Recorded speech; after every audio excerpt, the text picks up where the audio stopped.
please silence your cell phones so you won't interrupt the meeting.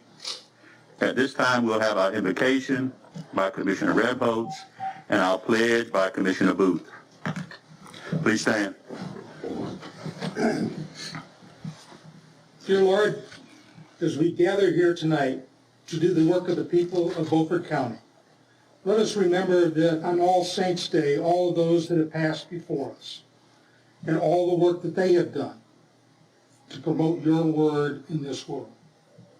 We ask tonight that we act with kindness and fairness and support those people of Beaufort County. We ask all this in your Son's name, our Lord and Savior Jesus Christ. Amen. Amen. Place the flag. I pledge allegiance to the flag of the United States of America and to the republic for which it stands, one nation, under God, indivisible, with liberty and justice for all. At this time, are there any conflicts of interest? Any commissioner having any type of conflict?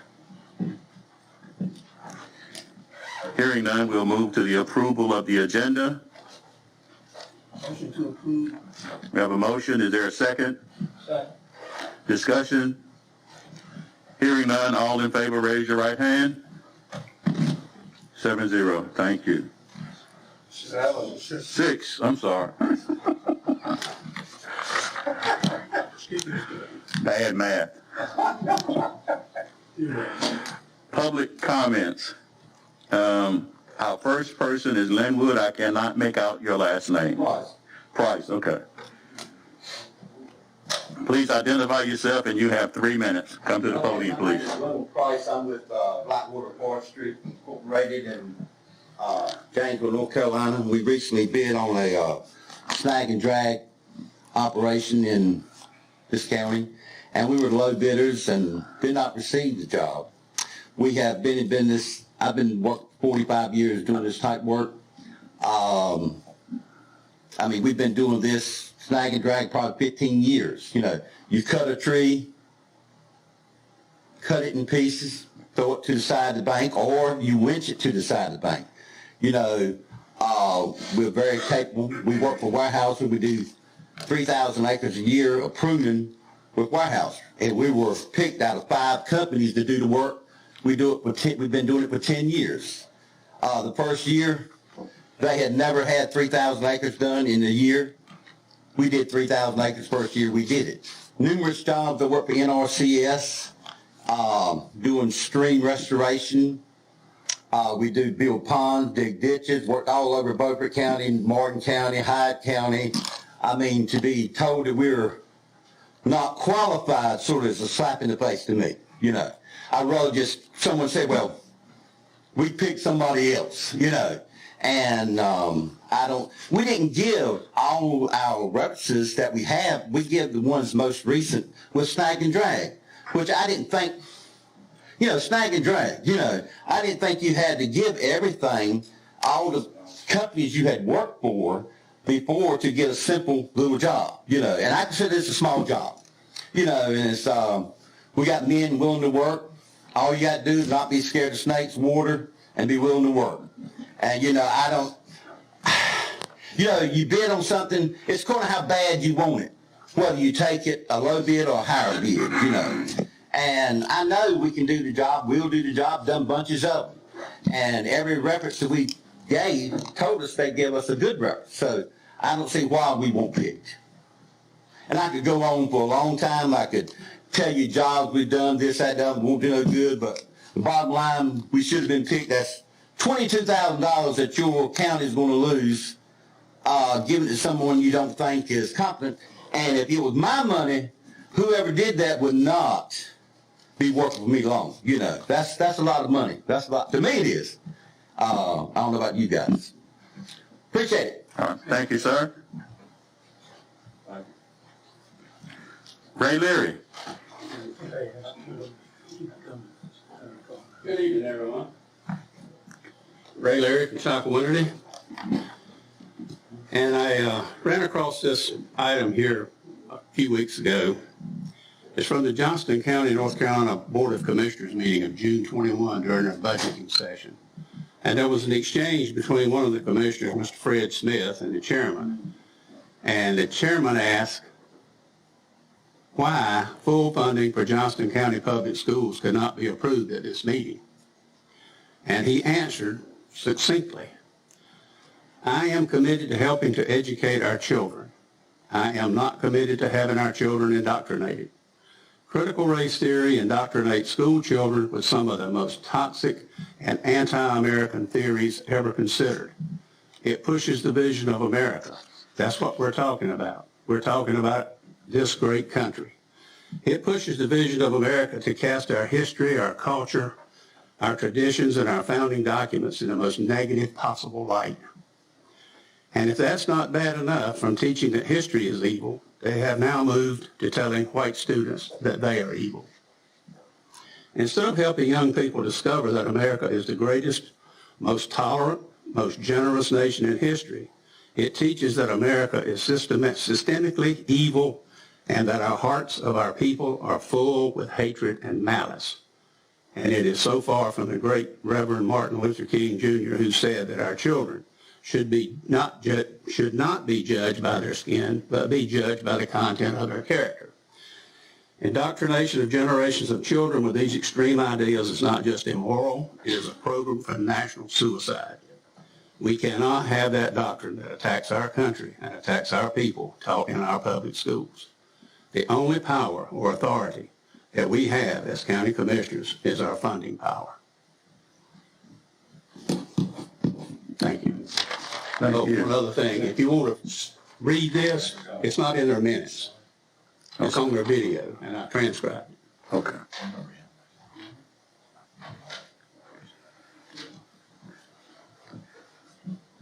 Dawn Stan, did I say that correctly? Slan. Okay, S-L. I didn't know whether it was a block of T. Should be a doctor. Hello, my name is Dawn Brinson Slan. I'm a resident of Beaufort County, a small business owner, and a taxpayer. I have worked in the pharmaceutical industry for almost 37 years. My roles have been in quality and or regulatory compliance and were of increasing responsibility up to and including Vice President of Quality. 31 of those years were with GlaxoSmithKline, a global company that also manufactured vaccines. I have the background and I know the specifics. I have participated in many FDA inspections of facilities for new products, product changes, regular inspections, and for calls. I'm asking that everyone here make themselves aware of the real information and the data that is available for the COVID-19 vaccine. Until you can get to your computers and do some research, let me provide a few facts for you. First, there is no approved vaccine available on the U.S. market. It is plainly stated in the labeling for the Pfizer-BioNTech vaccine that Pfizer has no plans at this time to provide the Comirnaty vaccine to the U.S. market. All vaccines are still being provided under an emergency use authorization. While this used to be a great way to provide life-saving medications to people in life-threatening situations, when no other drug is available, it is no longer safe. In changes made to the regulations for EUA in December of 2020 by President Obama, there were many loopholes for those in charge to circumvent the system. Changes like no requirement for manufacturing the drug under EUA according to good manufacturing practices. These were foundational regulations put into place and enforced by FDA to protect the American people. This is just one of the several changes to that regulation that does not have the health of the American people in mind. Second, there was no recommendations for FDA to allow for boosters or mixing vaccines. The CDC overrode the FDA's vote 16-3 against allowing the booster and sent out the call for everyone to get the booster. FDA did say that there may be benefit to those with compromised immune systems over 65. In addition, there was significant data from children that had been vaccinated as part of the study, along with the adverse event data from adults to show that there was minimal benefit to get children getting the vaccine. And yet, once again, the CDC has recommended the vaccine for children ages 5 to 11. Why would you subject a child to so many unknown factors when there's no data to show they are significantly impacted from the virus? And why would you do it based on 6 months of data from a study that does not end until 2023? All of the vaccines were either developed and or tested with scientific technology that utilizes abortion-derived fetal cells.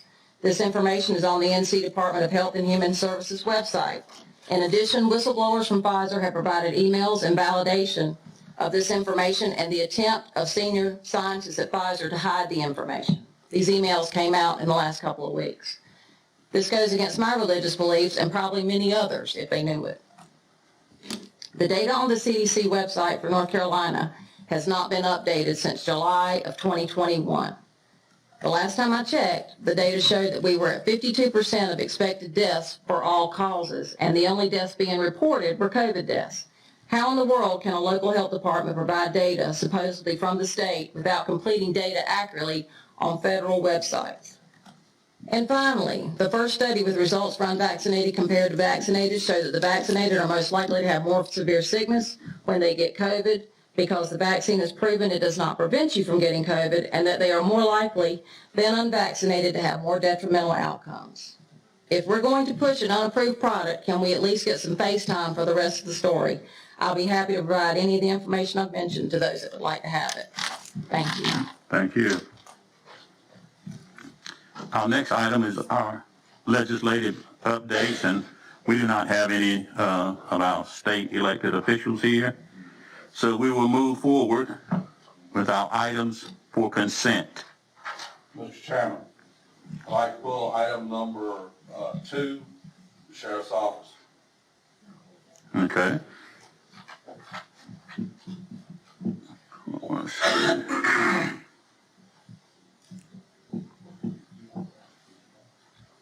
Motion to approve. That's with the pulling of item number 2. Is there a second? Second. All in favor? Raise your right hand. Opposed? 5-1. We'll send your item to, let's see. Let's put it under K, and it'll be item number 3.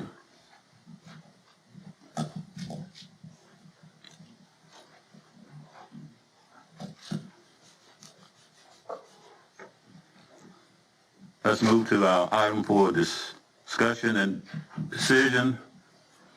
Hear from our Health Director, Jane Matson.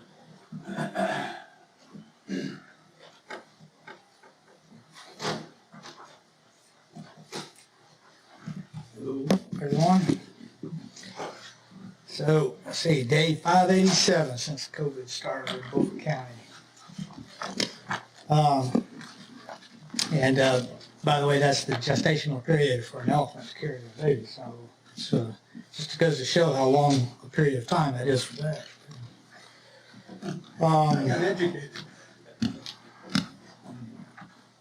I just wanted to start out with showing the North Carolina numbers, and that the North Carolina numbers are starting to go down in the right direction. They have been. At the last meeting I was showing that they started going down, and so they continue to go down in the right way, right direction. And then we're seeing the same thing in Beaufort County. At the peak, the second peak here, the one that we just recently went through, we were at 60 per day. We are right now at 9 per day. And that, when I say 9 per day, that's the 7-day average I'm talking about.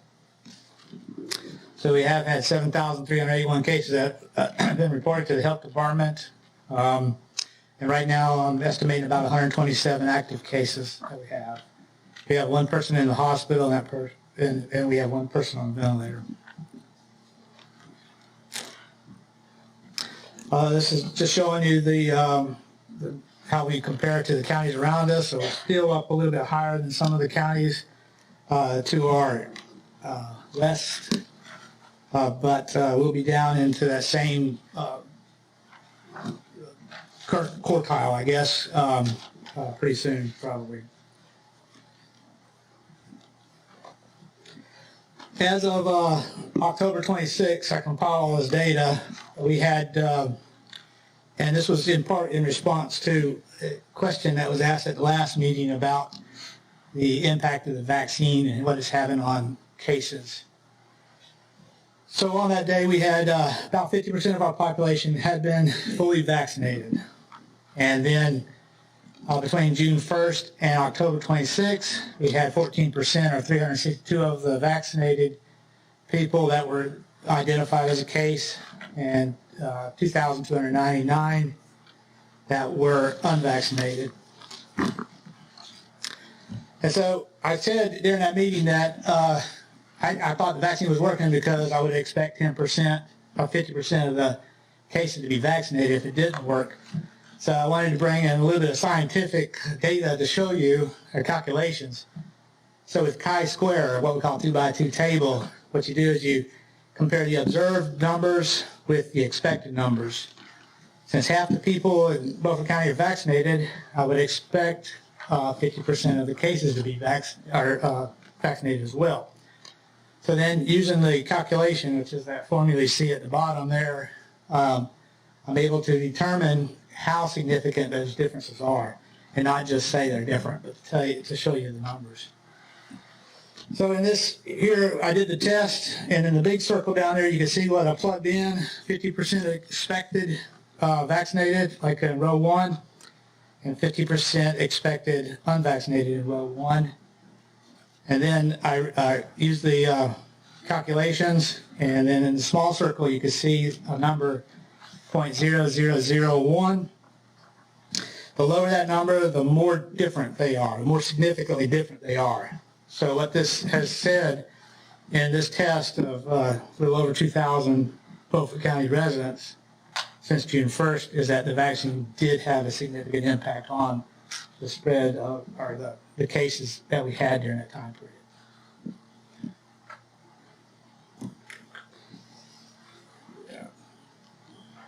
So just looking at testing numbers, last week we had 595 that we tested, and that's down from 833 from the week before.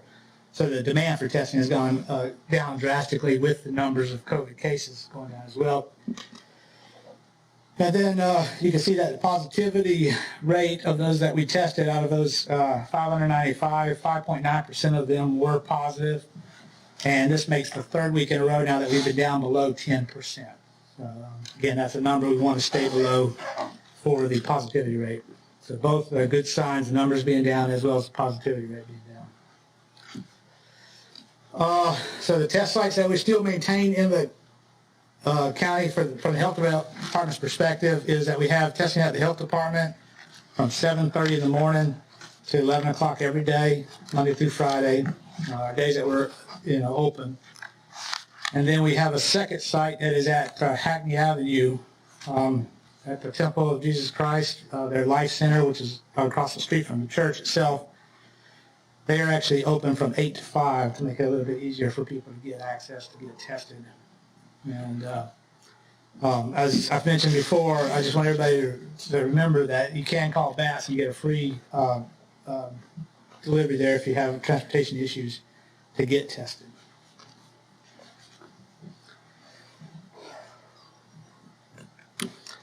So looking at our vaccination demand, you can see that the last week it was down. We had 100 people that started the vaccine the week of, or last week, ending 25th of October. So we're still seeing about that 100 per week number of people that are starting the vaccine. This has nothing to do with the booster or second shot or any of that kind of stuff.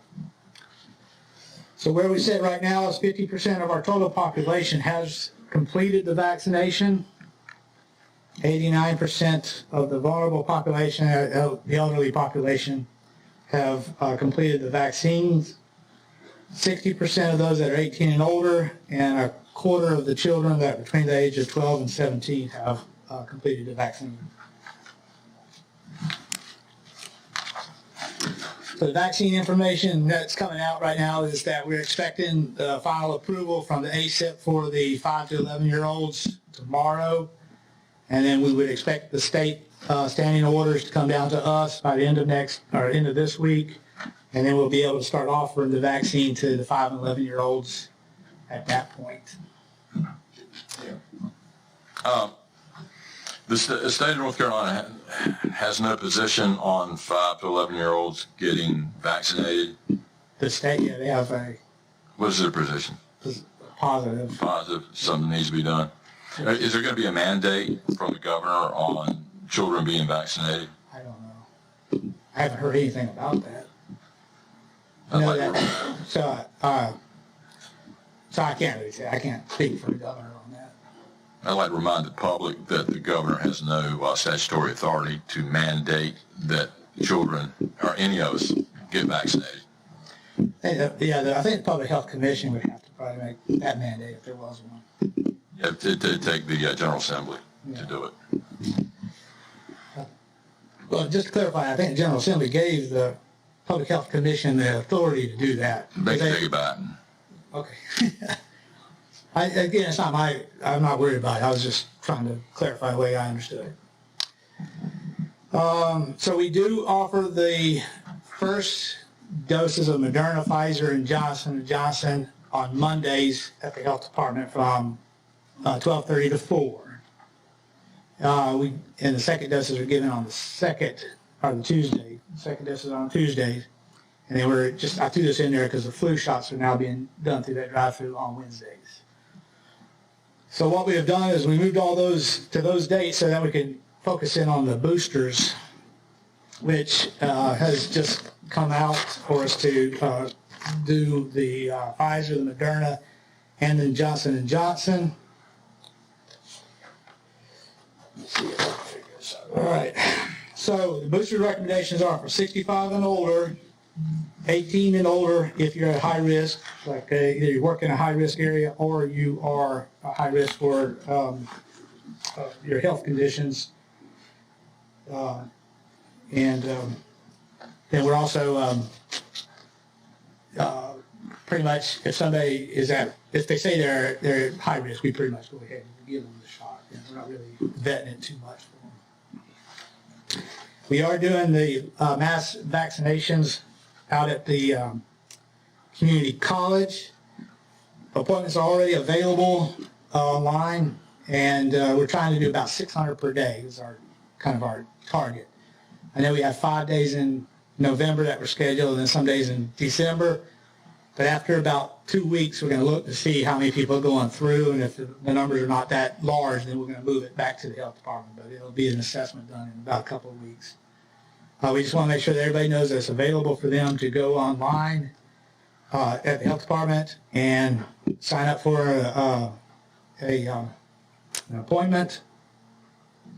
We're going to do it drive-through as long as the weather's nice. And this is a layout of the driving pad out at the community college, so you can see when you turn left at the second entrance into the community college. As you get to the driving pad, you'll go in there, you'll check in, and what we're basically doing is making sure that you're eligible, because it has to be at least 6 months since you got your last one.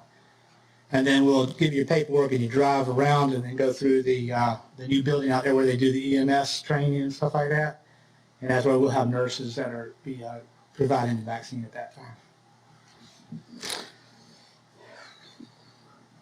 All right. A lot of the questions that you asked last time was about immunity. So I said, okay, let me throw up some immunity stuff and try to present that to you, so that it might be easier for when I explain something about the antibodies and stuff like that.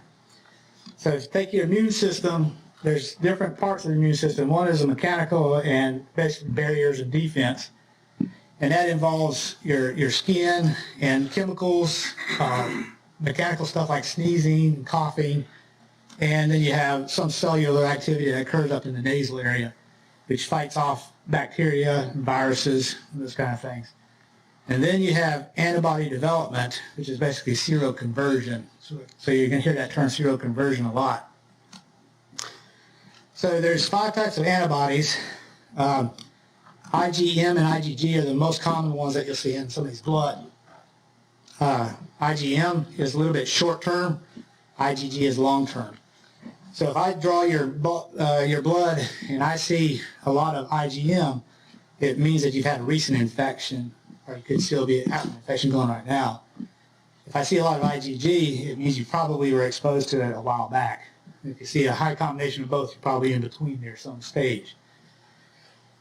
IgA is more common in the respiratory system, so that's going to be up, and a lot of times you're not going to see that at all in the blood.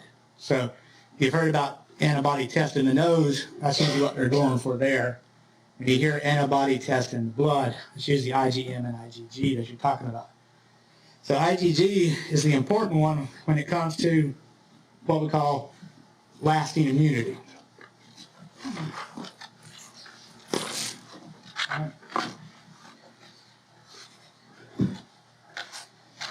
So I was trying to explain last time that some people have positive tests, but they don't have the COVID disease. And this is what I was referring to, is that the COVID could be up in your nose, and you can have that mechanical defense going on, but you don't seroconvert because it's just growing in your nose. It's not heavy. You might have some of the IgA in there, but you're not actually seroconvert to IgM.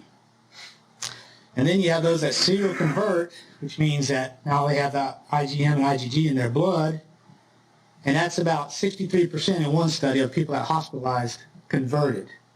So it also means like 4 out of 10 didn't convert.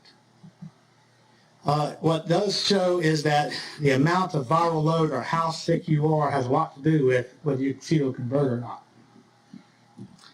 So here's one study where it was showing each of these columns represents a different level of seriousness in their illness. The far, I guess that'd be on your far left, non-hospitalized, then it goes to hospitalized, intubated, which is more serious, deceased, and then of course they showed also immunocompromised people as well. So like I said, the higher IgG, the better protected you are against COVID, or what we all call natural immunity. So if you look at this, I put stars by the ones that have the IgGs on there, so you can see at each of those columns how much of people develop IgG. So on the non-hospitalized above it, you can see about 60% of people converted, and they weren't hospitalized. If they were hospitalized, about 75% of them converted. If they were intubated, about 95% of them converted to IgG. And then if they deceased, their blood had a 99% protection against COVID. Of course, that's a different circumstance. And then with immunocompromised, only 10% of people converted. So again, the seriousness of your disease comes in. So this plays into some of those questions that was asked last time about why we don't count people that have had it, because they may be the 40% in the non-hospitalized, and I don't know that. So I'm recognizing that it happens. I just can't tell y'all the percentage of people that fall into any of these categories. That makes sense?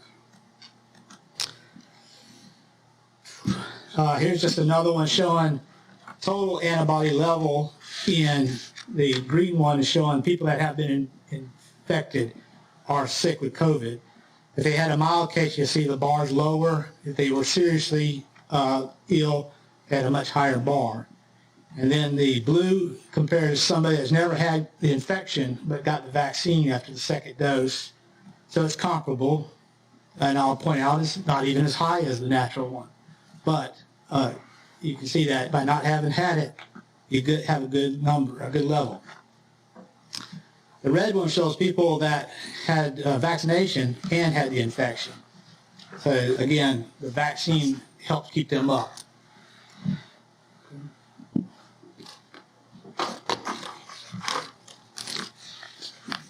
I have a question. If you've been vaccinated and say you get COVID again, are all the symptoms the same for everyone, or is there a different variety, or an alternate variety of symptoms for different kinds of people? Well, the stuff that I've seen is that the reaction is much less if you've been vaccinated. I mean, you don't always lose your sense of smell or taste? No. Okay. You can have any variety level of illness, even if you've been vaccinated. It's just the amount of the probability of it is lower. And because a lot of it has to do with viral load, and then you may have something else going on at a time that's attacking your immune system, so that you're not able to fight it off as well. There's a lot of it's very complex, and that's why sometimes when I'm trying to explain it, I wonder if I stumble over my own words to get there. But the answer is that you can have a variety of symptoms, whether you've been vaccinated or unvaccinated. But vaccinated typically protects people as a population. I mentioned this because in early September, I got sick with something. I thought it was a cold, and it seemed to be a little more than that. But it wasn't too terribly bad. It got in the chest. But nobody around me got sick. and I was around a lot of folks, they'd all been vaccinated. And then generally when somebody gets a cold, somebody else gets one too. Right. You know what I mean? So I was just wondering, I did get the tiredness. It went on for about a month or month and a half. That's the one symptom I did get. I would tell you that I'd have to bill you $65 for a visit. Well, that's okay. No. Well, this is for the public. I don't know. I'm just giving context to this Thanks, whole discussion.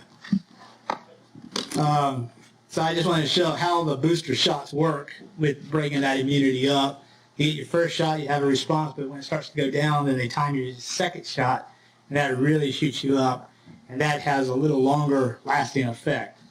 Now the booster shots and how often booster shots go, I've said from the very beginning, I don't know what they're going to schedule for it. It turned out in this case here, it was 6 months for this booster shot. And I don't know if it's going to be another year for another booster, or if it's going to be 5 years for another booster, or 10 years. I wish I could tell you all that, but I'm not even reading that on the news. I hear some people say it's going to be a yearly shot like the flu, and other people say, well, it should last for a lot longer. So I just try to tell you all what I know and not try to speculate on anything like that. Well, that's how boosters do keep your immune system up. So. This is the coronavirus. Y'all seen that model before, and I put a little star by two things there. The blue star is by what you call spike protein. Most everybody's probably heard of the spike protein at this point, and then the red star is by the nucleocapsid protein, which is more on the surface and inside the cell wall itself. So it's right there on the cell wall. And so this is important for a couple reasons, because when you create antibodies all try to attack some part of that cell, this virus. The vaccines that we have all attack spike proteins. Your natural immune system may fight against the spike proteins, and more commonly though, it also fights against that nucleocapsid protein as well. But the vaccines don't attack that. So that's important to know, because if you do an antibody test and you get the nucleocapsids only, or if you have those, that means you had an infection at some time. If you have the spike protein antibodies, then it could mean you either had neutral or a natural infection, or you could have gotten the vaccine. All right, so that's why I'm trying to say how complex antibodies are when you say, should we get an antibody test? Currently, there are 89 antibody tests for COVID on the market. All of them are EUA right now, so none of them are FDA approved except for one, which recently was about 2 weeks ago. So that's why you probably have a lot of unknowns coming about when it comes to recommendations about antibodies and what it means and the interpretations of antibodies. Certainly something a little old health director from Beaufort County is not going to be tied into as much as somebody that works in a lab, a virology lab or something like that. But I do know this thing that looks like a Y is the shape that we talk about for an antibody, and the only part that's important is the very top of that blue part up there, which is what binds to either that nucleocapsid protein that I said, or to that spike protein. And there's other parts of the thing that could bind to. And that's what kills the virus. So, I don't know. I just want to make sure that y'all understand that there's different antibody tests. There's 89 of them out there. So we don't do any testing at the health department, because if you came out with the results, we wouldn't really be qualified to talk to you about whether it means you got long-lasting antibody or immunity or short-term immunity. And so the CDC does have a guideline for antibody testing, and there's 3 points that I wanted to make sure that y'all understood from this, is that the CDC right now does not recommend antibody testing to replace the virology test. So to tell if you have the COVID or not, they're not recommending the antibody test. Antibody tests can vary in their individual performances and characteristics. This is a reference to the fact there's 89 tests out there, and we're not sure what level means you have immunity yet. There's a lot of studies that are going out, so the FDA has to approve those before we can get to a point where we tell the public this means this. And then antibody testing is not currently recommended to assess somebody for their immunity level. So we're not supposed to use it to assess the need for a vaccination in an unvaccinated person or to quarantine somebody or any of that. So right now the CDC is saying I can't use any antibody testing for what I would use antibody testing for as a health director. But that doesn't mean that you can't have a test and talk to your doctor about it. That's where I'm going with this. If you want antibody testing, you should talk to your doctor about it. And then, in a way, it leads up to this particular slide to show you that the state has been doing some serial prevalence. That means they're going out and randomly taking people and drawing blood and seeing what their antibodies levels were. And in North Carolina, out of 1,302 people, look in the circle, they were looking at the nucleocapsid. So that means they're only looking at people that had been infected with the COVID. Has nothing to do with whether they got the vaccine or not. So these are people that got infected. It looks like about 26% or 22.6% of North Carolinians were. So if I look at Beaufort County, that means that we probably had about 10,622 cases of COVID, infection in Beaufort County. Not the 7,300 that I've found, doing my reports to the health department. My biggest problem now knowing that number is that I cannot tell you how many of them actually got vaccinated. So it'd be nice if I could just add that number to the number vaccinated, but I can't because I don't know which of these people would have gotten vaccinated without a big study. Any questions?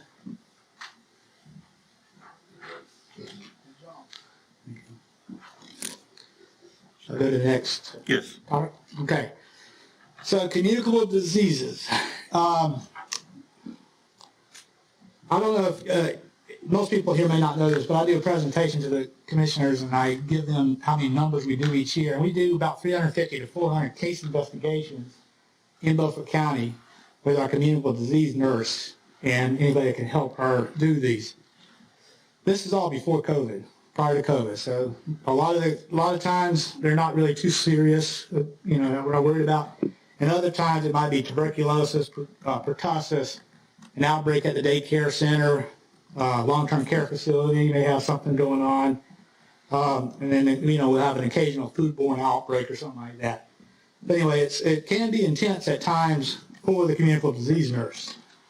So North Carolina has recognized this as a big problem for a while, because in 2019 they actually put into the budget communicable disease money to go to the health departments, but if y'all remember, the 2019 budget was not passed, so it wasn't included in there.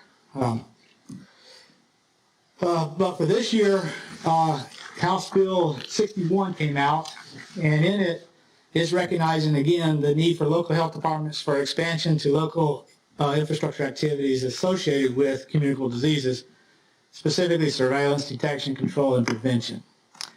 And so the bill is in there. It got passed. It's now been passed by the House and Senate, and is in the current bill that is being negotiated, I guess, with the governor at this point. So we're waiting for it to come back as positive. In that bill, it talks about recurring funding to local health departments. $18 million that's going to be divided equally amongst each health department, and $18 million is going to be divided based off population. So that means $180,000 for Beaufort County as part of the cut of 100 of $18 million. And then with our 1.716 is what it turns out to be per resident, comes up to another $75,500 that we'll be getting when the bill is passed. A total of $255,500 estimates, just an estimate, because I don't know if they're going to use the census data from before this, but it shouldn't be too much different from this. So what, and I was planning on, this is Board of Health, we talked about this almost 2 years ago when we first started seeing this money was going to be coming down, but again, it didn't pass. And now we're still waiting for it to be passed. But I do have a couple of stages in this that I'd like to move forward with, and that's why I'm here today to talk to you about this, is I have right now one communicable disease nurse. She's been getting a lot of help from everybody for the last couple of years. So right now, that's all I have is the one.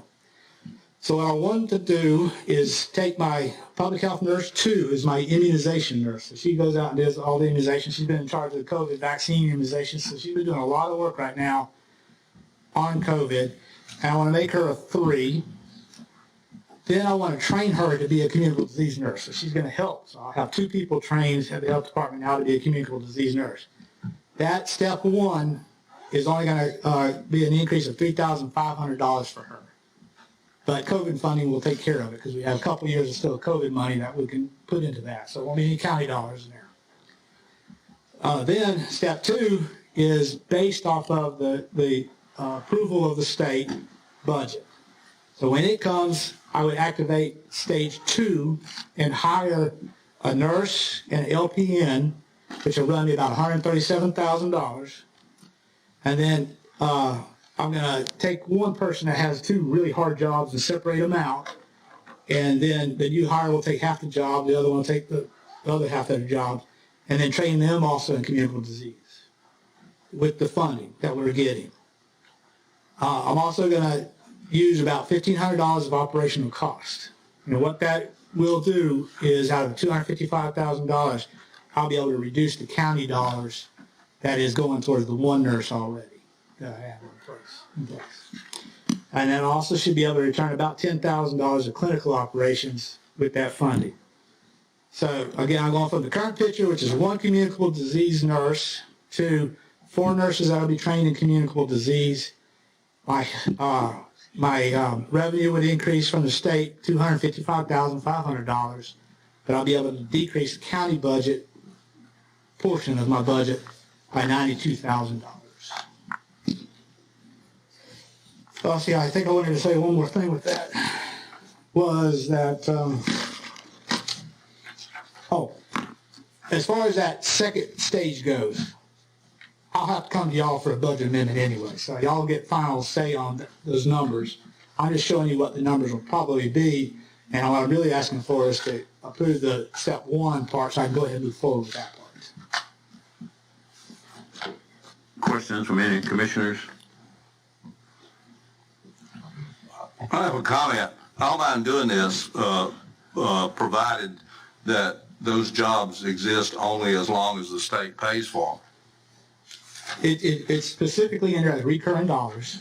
So I think it's going to be there for a while. I'm pretty sure that the impact of COVID is going to stay in the mind of people for a long time.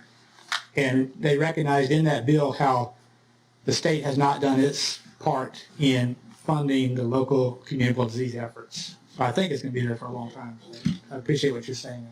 I agree with that. Is there a motion? You have a motion. Is there a second? What is the motion? What are we voting on? To allow him. First phase, okay. Well, yeah, I mean, I can't move forward with the second phase until then, but I'll just let you know that it is a 2-phase thing. Second. Okay, we have a motion and a second. Any further discussion? Hearing none, all in favor, raise your right hand. Unanimous. Thank you. Thank you. Cooperative Extension, Rod Greganis.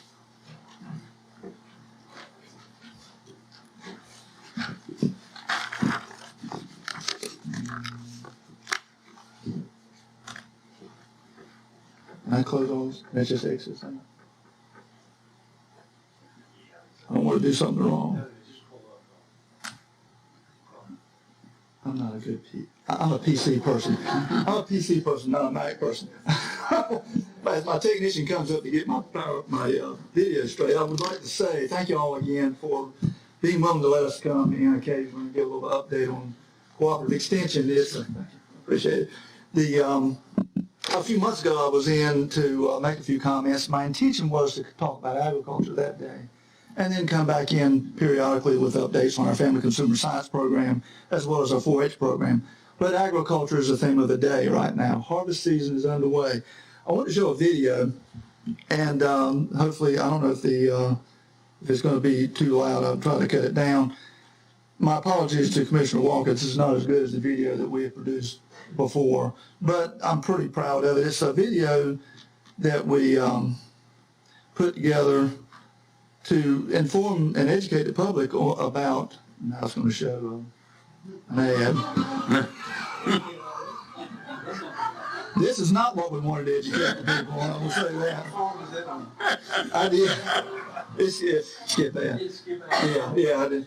And this is something we wanted to put together to educate the public about the importance of agriculture to the county.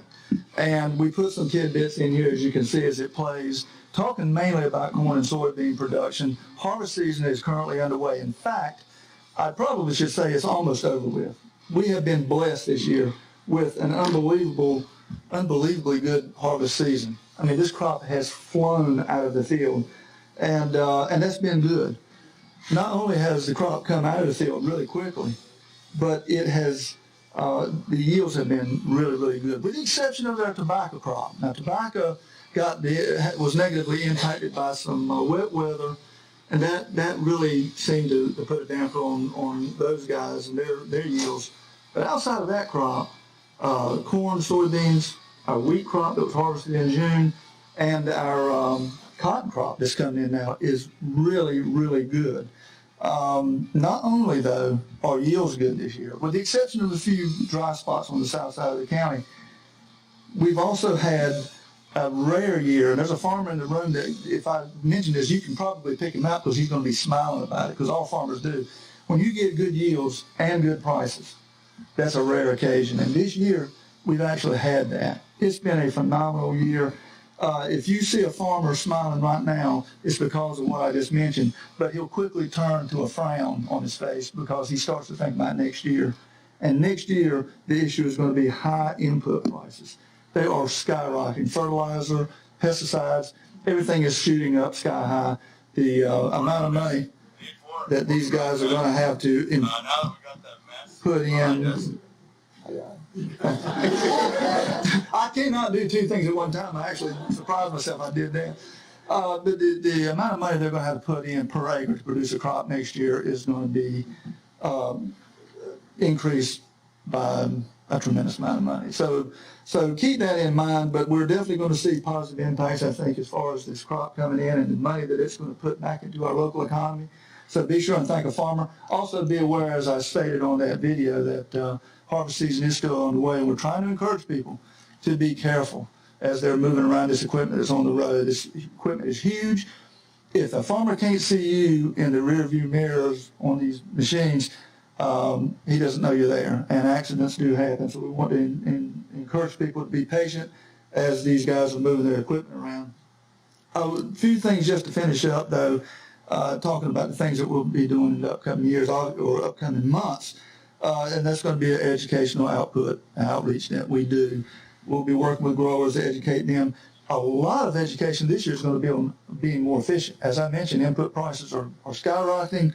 They're looking for ways to be more efficient with less. And so we're going to definitely have some educational opportunities for those topics.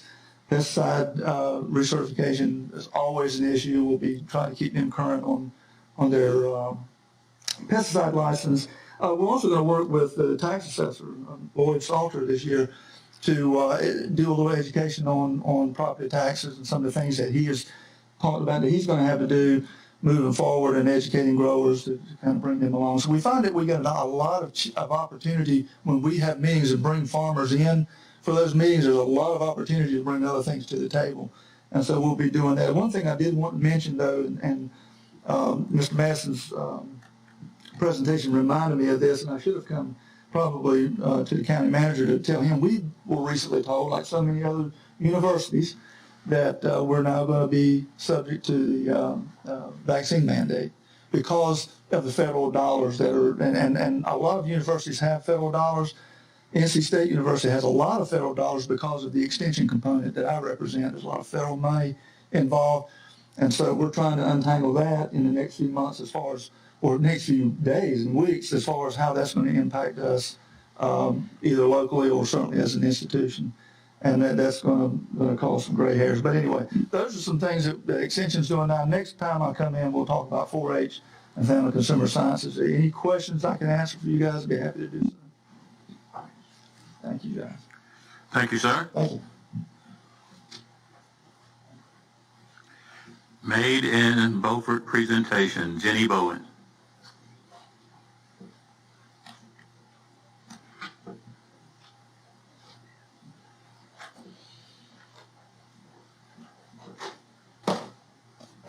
Let's see if I can find my presentation. I don't know what Rob did with this one.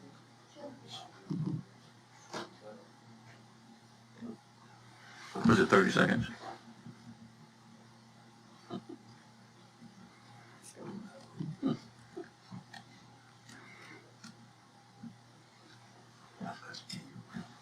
Okay, I'm gonna get some technical assistance. I think he did. No.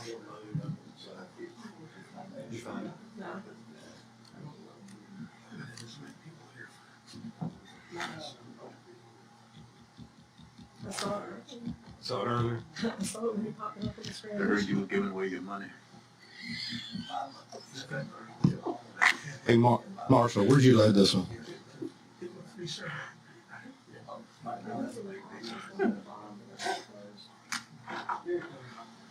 Sorry.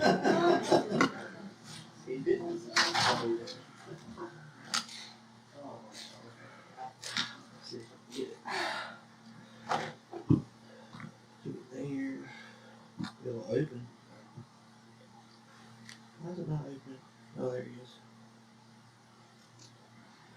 It's pretty slow.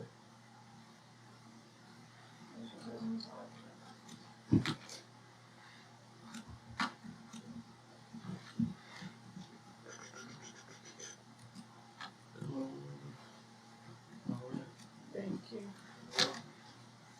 Good evening. Sorry for the technical difficulties. My name is Jenny Bowen. I'm with the Mid-East Commission, and I'm the Workforce Development Director for the Rivers East Workforce Development Board. A couple of the commissioners actually saw this presentation last week, I believe, with the Economic Development Advisory Group. But I wanted to come bring this to you so that you could see what we've done with Made in Beaufort County. So this initiative is actually, was originally funded by the Department of Commerce through a Maximize Carolina grant. We had 5 local employers who contributed to building this, and then Beaufort County Schools actually pitched in with some additional funds to create an additional video. We've had a lot of partners working on this, as you will see in the next slide.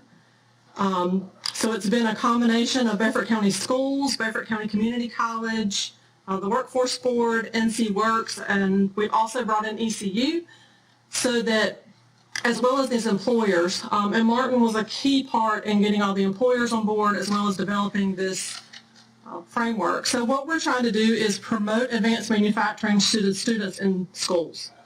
Not only is it promoting it to the students, but we also realize that in order to get the students interested in the jobs that are in their backyard, we need to influence the parents and the teachers, because they're the influencers over those kids making those decisions. So this actually helps lay out the courses that they could take on any of these on or off ramps, whether it be Beaufort County Schools, the community college, ECU, or if they just bridge straight from school or as an adult right through NC Works into any of these. We were able to take all of our industries and actually break them down into 4 key categories. So you'll see the names of all the different businesses, and the ones that have logos beside them here were the 5 participating that actually put funds in as we started this project. So you'll see IDX under woodworking, Iconic under boat building, PAS under plastics, and under welding we had Camfield and Flanders. But most of the industry is listed here. So this is a new initiative called Made in Beaufort County. Again, we're starting out with this based on advanced manufacturing and the products that are made, as well as the jobs that go with that.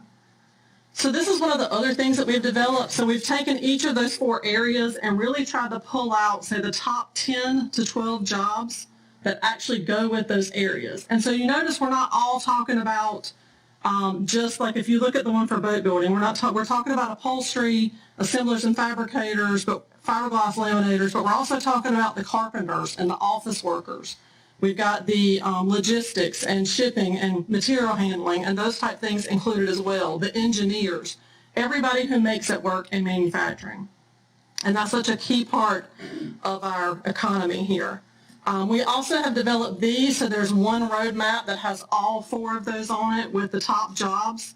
When we advertise those top jobs, we're not only looking at the number of openings that will be available in the area, we're showing them what the wages might be. And if you notice, if you can see these a little bigger, some of them actually have little stars beside them, which indicate they'll need to do the community college or an apprenticeship program or ECU or somewhere else to get additional training in order to get these jobs. In addition to that, we've actually also created these banners that we can use as we go to events. Martin can take them to trade shows. I'm sure that he can tell you that one of the key things an employer asks when they're looking at this area is what's your workforce look like. Initiatives like this make us much more attractive to an industry because they see that we're working on a grassroots type of effort to not only look at the existing workforce, but that pipeline that we're developing through the school systems. I don't know if this will play. This was actually a video from Pete Caldwell with Caldwell Marine Designs. And we'll actually have 5 or 6 of these videos up on the site that will be videos that were shot here in local manufacturing so that they actually can have a few minutes to listen to somebody who actually works in that field to talk about those jobs, what those careers look like.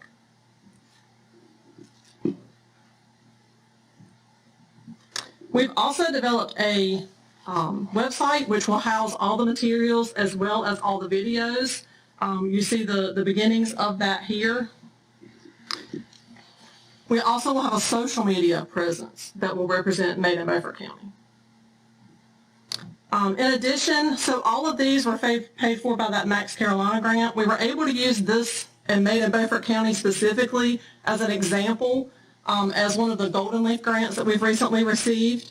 And part of that is not only to build Made in Beaufort County out in 5 other surrounding counties to duplicate this effort, but also to build a Rivers East Academy. I think Trey Goodson with NC East Alliance may have spoken to you about this before. This is a big part of the fundings that we receive from Golden Leaf. And again, we're looking at informing teachers and parents as well as students about career options for businesses and jobs that are right here in their backyard. Our Golden Leaf grant is a 3-year grant. We've partnered with Beaufort, Bertie, Hertford, Hyde, Martin, and Pitt. So those are our 6 key counties. It will be working with all the high schools and all 4 of the community colleges. Our plan is by the end of that 3-year cycle to train about 200 teachers. There'll be about 10 teachers per year per county that will be involved. So it'll be a total of about 30 teachers, 30 to 60 teachers that will go from each county that will go through this training. It'll be training from community college faculty, industry experts. We'll also have student ambassadors. So we realize that, again, some of the other things is that kids don't want to hear from us, right? They want to hear from people their age, people who have just been there, done that. So we're also going to have some student ambassador positions that will also go through this to help us from the community college perspective go into the school system and promote those careers. We'll also be developing a marketing toolkit for teachers as well as those student ambassadors to use when they talk to students.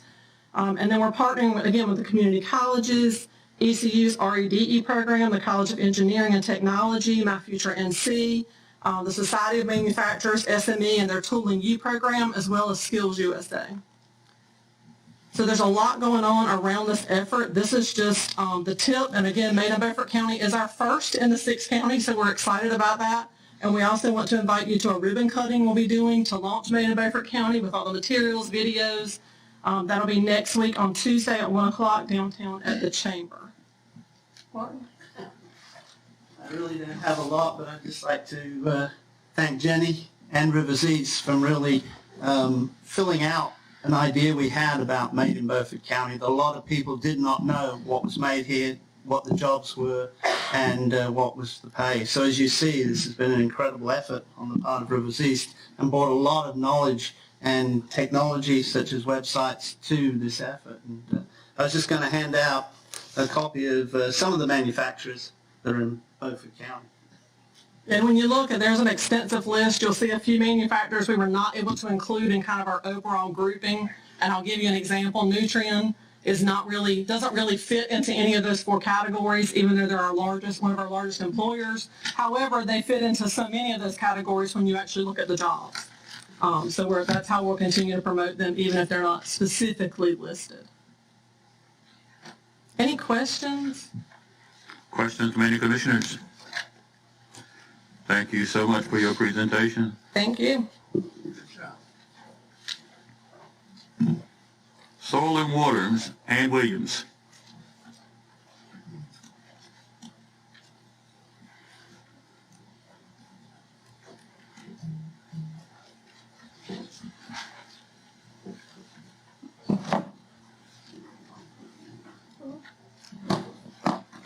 Good evening, Commissioners.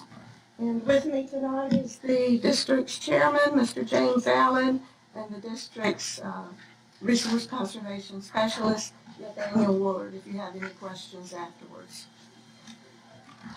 The Soil and Water District has 2 agenda items before you tonight. The first is a budget amendment.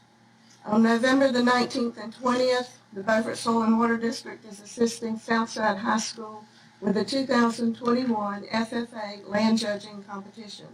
Expense items that the district will be responsible for will be paid through the district's 2022 operating budget. Beaufort County will be reimbursed for all payments made through monetary contributions from the North Carolina Association of Soil and Water Conservation Districts, Beaufort County Farm Bureau, and the Soil Science Society of North Carolina. The district's Board of Supervisors recommends the approval of the budget amendment to manage funds associated with the land judging competition. Motion to approve. Have a motion, is there a second? I'll second. Discussion. I have a question. Did I understand that we're going to get refunded this money? Yes, sir, 100%. No, if we're going to be refunded the money, that's hard to say no. Any other questions or comments? All in favor? Raise your right hand. Opposed? Unanimous. Thank you. The second item is a purchase order for an expenditure above $30,000. Phase 2 of the district's stream debris removal project through the 2020 watershed restoration project is ready for startup. Through the formal bid process, 5 bids were received to complete the work. The 3 lowest bids, along with other information, were reviewed and discussed during a meeting of the district's Board of Supervisors on September the 27th. J&J Environmental was approved by the district's board to complete the Phase 2 work. This project is 100% funded through a state grant with no match required from Beaufort County. The Beaufort Soil and Water Conservation District's Board of Supervisors recommend the approval of the purchase order that you have in front of you tonight to complete work under Phase 2 of their stream debris removal project. I have some questions. Commissioner Richardson. Well, I'm looking at the tabulation here, and it says that J&J Environmental is not the low bidder. That's correct. But I'm also looking at the tabulation, and I see that everybody who bid is rated at the same. There is no fly spec on the company that put in the low bid price. So why are we bidding things if we're not going to bid to the lowest qualified bidder? Are you referring to the X's in those columns? Yeah. That just means that those items were submitted in the bid. All right. Why did you not award this to the lowest qualified bidder, to the lowest bidder? Would you like to address that? You won't be back that. I'll Do that. As far as the references went, Whoa. Is this the winner of the bid? no. Oh, okay. He handled the bidding. He handled the bidding process. He's your employee. Right. Okay. And he contacted all the references. And it wasn't that, Step in. and Ms. Price did not receive a bad reference per se. I was assured that he would get the job done. It was when I contacted J&J's references, every single one of them, he's the best, absolute best. Can't wait to work with him again. It wasn't where there was a bad reference. It was just the quality of J&J's references were much higher. Well, but that doesn't quite seem to fit with me on awarding bids. He had good, everybody had good references. So what you're saying is that we can award bids based on the quality of the reference that we get. I'm not qualified to say that. Well, then why did you award this to somebody other than the lowest bidder? The board did. I didn't award it to anybody. I'm just an employee. I have a serious problem when I see that everybody's rated that close to the same. I've done a few bids myself, and I've bid on a few things myself. Yes, sir. So what you're giving for an excuse is not a good excuse. I haven't given an excuse. Yes, you did. What did you do? What are you doing here? I took the references and to my board. They looked at it, and they reviewed them, and they chose the... Didn't you say that the references for the low bidder were not as good as the references for the person that on the side of the board? Negative, but they weren't. Well, wait a minute. You have to take a position on this. Either the references were acceptable or they weren't. I just said they weren't as good. No, I have a serious problem based on what you're telling me with awarding this to anybody but the low bidder, because you haven't told me he has bad references. You haven't told me he failed to perform on a contract. Commissioner Richardson, hold on, sir. Hold on. I think you're putting him in a bad spot. He is not in the decision-making process.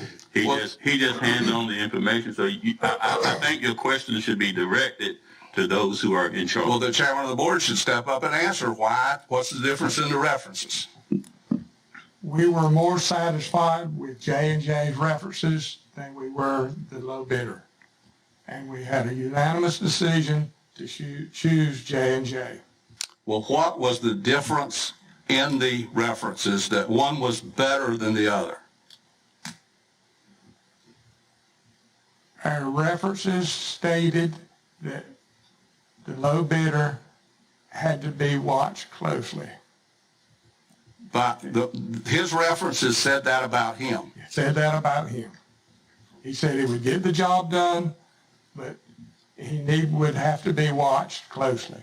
That was the references that we got. In other words, he would require exceptional supervision. Right, and we don't have the labor to do it. Okay, fine. That's the reason. Thank you. Thank you. Any other commissioner? Commissioner Red votes. You were here during the public comment period, right? Yes, sir. Okay, can you respond to Blackwater? Just as I just stated, that the low bidder would require more supervision than we had labor to provide. And where J&J's references were excellent, the people we interviewed or contacted had some reservations. And because we had an excellent recommendations for J&J, we chose J&J. We've had experience with another contractor that we had to send him back to redo some work several times, and we just didn't want to go through that again. Is there a motion from? Well, let me ask one more question. If we had that $22,000 that we're giving away that's left on the table, wouldn't we be able to provide some additional supervision and to do more work for the county? I guess you would say that, but I don't know how we could do it. This money is all coming from the state, and so I understand where you're coming from, but we just couldn't, as a board, we could not go through what we'd been through with another contractor. But Were people invited to bid? Were companies invited to bid? Or was this a public opening where anybody that wanted to can walk in to bid? It was advertised in the newspaper and to people that we knew. So that's what I understand, is that this person was invited. He said back there he was invited to bid. So why is he on your bid list if you're not going to award him a bid? May I say something? We Yes, went sir. through the formal bid process for Beaufort County, and a request for proposal was issued, and that's where we got bidder responses from. So you're saying no one was invited to bid? The request, Pardon? Every qualified bidder was invited to bid. It was advertised publicly. Anything else? Is there a motion? I move that we make the award to the lowest bidder. Second. That is not what is before us. Yes, it is. I'm not a rubber stamp. That's what you're saying. What's before us is a rubber stamp, and I'm not a rubber stamp. Commissioner Booth. May I ask Mr. Francisco a question? Go ahead, Commissioner Booth. Is your board is elected by the people, aren't they? We have 3 elected and 2 appointed Okay. And all of them voted.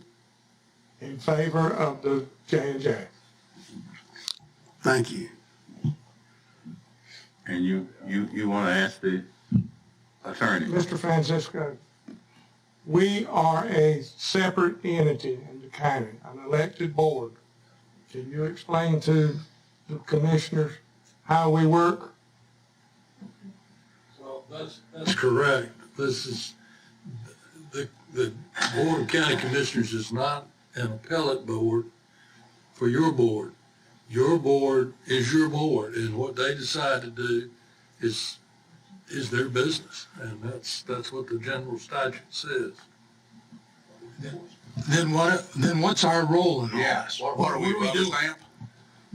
You partially fund them, I understand. Well, So it's a money sort of thing. But they're not the, I'm sorry? Right, right. But that's your connection. It's partially funded by the county. But in this particular case, there is no county funding. They decide who's going to do what.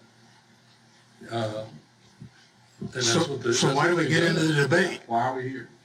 Why am I even signing the bids sheet? Yeah. Why don't they sign the it? money has to come through the county. It comes through the state. And I can tell you why it comes through the county. It comes through the county because if the board fails to perform and the state decides that the work wasn't done properly and it shouldn't have been paid, do you know who makes up the money? It's the Board of County Commissioners. It's the taxpayers of Beaufort County. So the question is not a rhetorical question. What are we doing here? We have the final authority on this because we have the money. That's why the state sent the money to the county commissioners to make sure that it was done properly and that the lowest bidder received the bid. Okay, let's do this. You put a motion out here. Wait a minute, there's a motion up now. Hood, if you would listen to me, you'd understand what I'm saying. I said that you put a motion out here, and did you get a second? Yeah. So we will vote on your motion, and then we will proceed. All in favor of Commissioner Richardson's motion to accept the lowest bid, raise your right hand. All those opposed? 4-2. 3-2. I'm still stuck. Now what do we do? The actual thing tonight is you're voting on the budget amendment, not who they're choosing, and that's what I need to vote on. Okay, thank you. We're asking for a vote on a purchase order to proceed with the work. Thank you. Thank you for the correction. So, Motion to approve. all right. Have a motion, there's a second. I'll second. I have some comments. Commissioner Richardson. You know, I talk to a lot of people in Beaufort County, and a lot of people tell me the same thing. Not all the stuff that's bid in Beaufort County is awarded to the lowest qualified bidder. There's several really good examples of this that I'm not going to go into right now. If this county wants the appearance of doing business in an honest way, we need to do business in an honest way, and we're not doing it. And I'm not going to vote for this. Any other commissioner? Only thing we're voting on is the budget amendment. We're not voting on the contract. We're voting on the purchase order. Purchase order, yes. We're not voting on who got it. The bid. All right. You could restructure, if this is a concern for you, we could restructure the motion to not to exceed a certain amount, and that would go to the lowest bidder by that amount. I mean, it's a money thing. It's not a concern to me. I know, but it is to us. Well, you read the motion in. You can't tell me how to vote because you're not concerned. I'm just mentioning that. All right, you can look at it that way. We have a motion. We have a motion and a second. All those in favor of the motion on the table to excuse me, go ahead. To approve the budget amendment of purchase order, raise your right hand. Those opposed?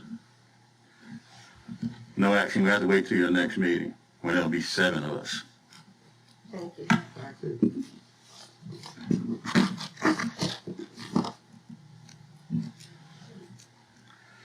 Commissioner Richardson, the item for you pulled from the consent agenda. Yes.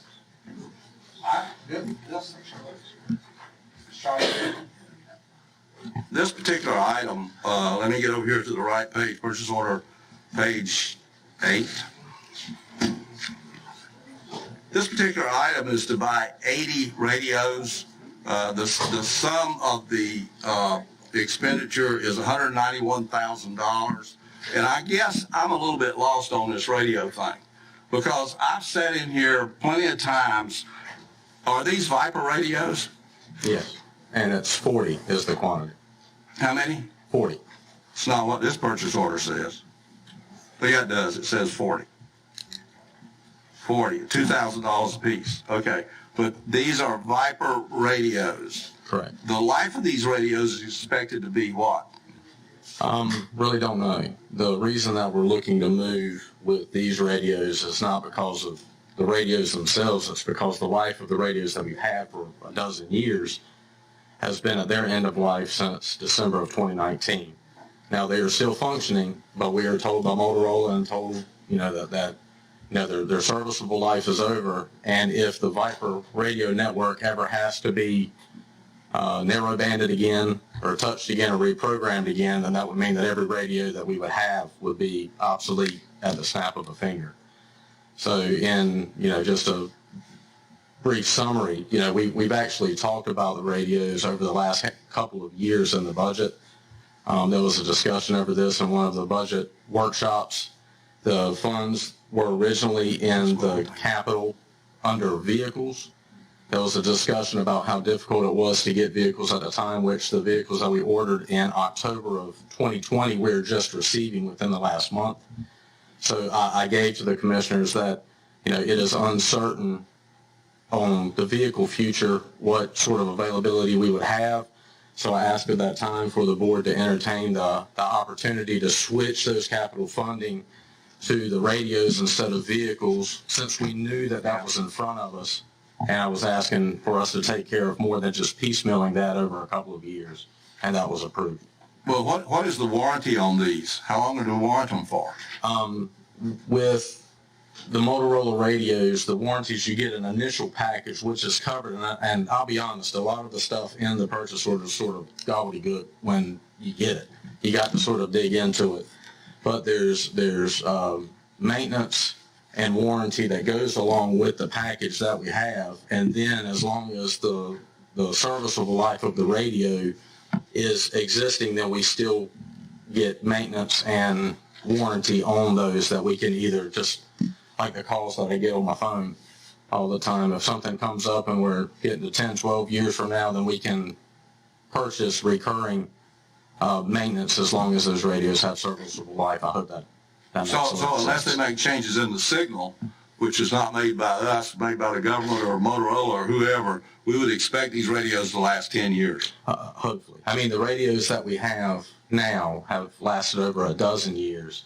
And just on that, we were fortunate enough at that point that we were able to purchase those radios because at that time we could use 911 funds to make that purchase. Well, we don't have that availability anymore through the 911 board, so we were looking over the last handful of years to sort of piecemeal buy 5, 10 radios at a time. Until we could do that, we've got, I think, 12 radios at this point. This would get us to the point that all full-time law enforcement officers are covered. And then we're still going to look to probably buy another 5 or 10 over the next couple of years just to get it to the point that we will have a couple of extras and that our part-timers can have radios without us having to rob Peter to pay Paul. Thank you. Yes, sir. Motion to approve. We have a motion to approve this item. Is there a second? Second. Any further discussion? All in favor, raise your right hand. It's unanimous. Thank you.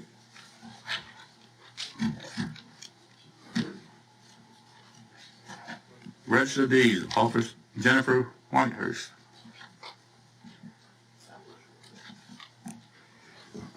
Good evening, gentlemen. I'm here tonight to once again bring up the fact that the Register of Deeds office is running out of space and ask for your help to help me determine what direction we need to go in. Right now, the only place I have to go is up, and I can't put books any higher than they are in the vault. I don't know if we need to form a committee to look at available resources around us to rehouse the Register of Deeds office. A lot of offices across the state are outside the courthouse, and that seems to work well. So I'm here for help and suggestions. Any commissioner? One of the things that we're doing with the jail committee is looking at the opportunity to use existing space, which includes the lower level, as one of the more efficient ways of expanding the jail itself. With that, the thought process from the architect would be to use both your space downstairs and the clerk of the court space downstairs. The logical procession from that would be to move you out and put the clerks of the court's stuff into your existing facility. So I think that's in the works. There are some other things that we're talking about that sort of go along with that. I think we can incorporate what you're looking for into the jail committee, because that would be part of that plan if it moves forward that way. Well, I want to back up a little bit. I probably should have started with this. Currently, we are filling a real estate book. We're doing about 3 and about 4 books a month. I have 60 slots to put books in right now. And by the end of this fiscal year, I will have used half of those, so then I'll only have 30 more. So it's something that we need to consider and consider it quickly because it's not getting any better. Even our work area behind the counter is becoming congested. It's sort of difficult to be doing a marriage license at one workstation, talking to someone about their deceased loved one's death certificate at another station, and then have someone on the telephone trying to navigate someone on the website to do all of those things at one time, and then number papers at the same time. It's just kind of noisy and it's hard to concentrate. So we've outgrown that space, and we need to act quickly. So I'm all for being moved out of the courthouse, but I don't want us to drag our feet. I think we need to just go ahead and start working towards finding us another place. Well, are we talking, just talking, that's what we're doing? Well, we've been talking a lot. Every time I talk here, we talk about this. We're talking about a freestanding building, which really should be in short walking distance to the courthouse. So there are not many opportunities presently for parcels. I can think of one, but I don't want to say it, that we could use for something like this.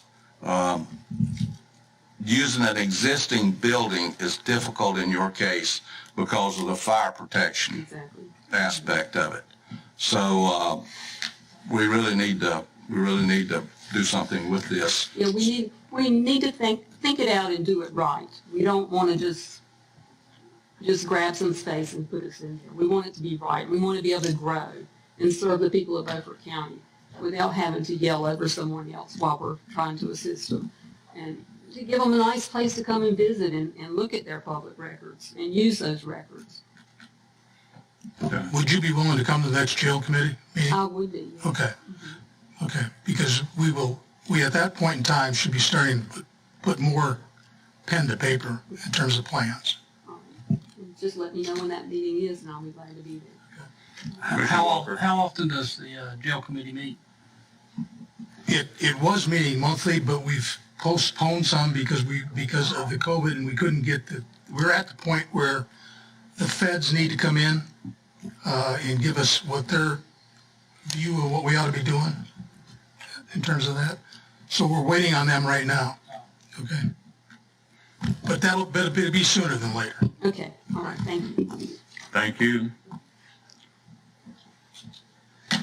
Chris, ambulance purchase.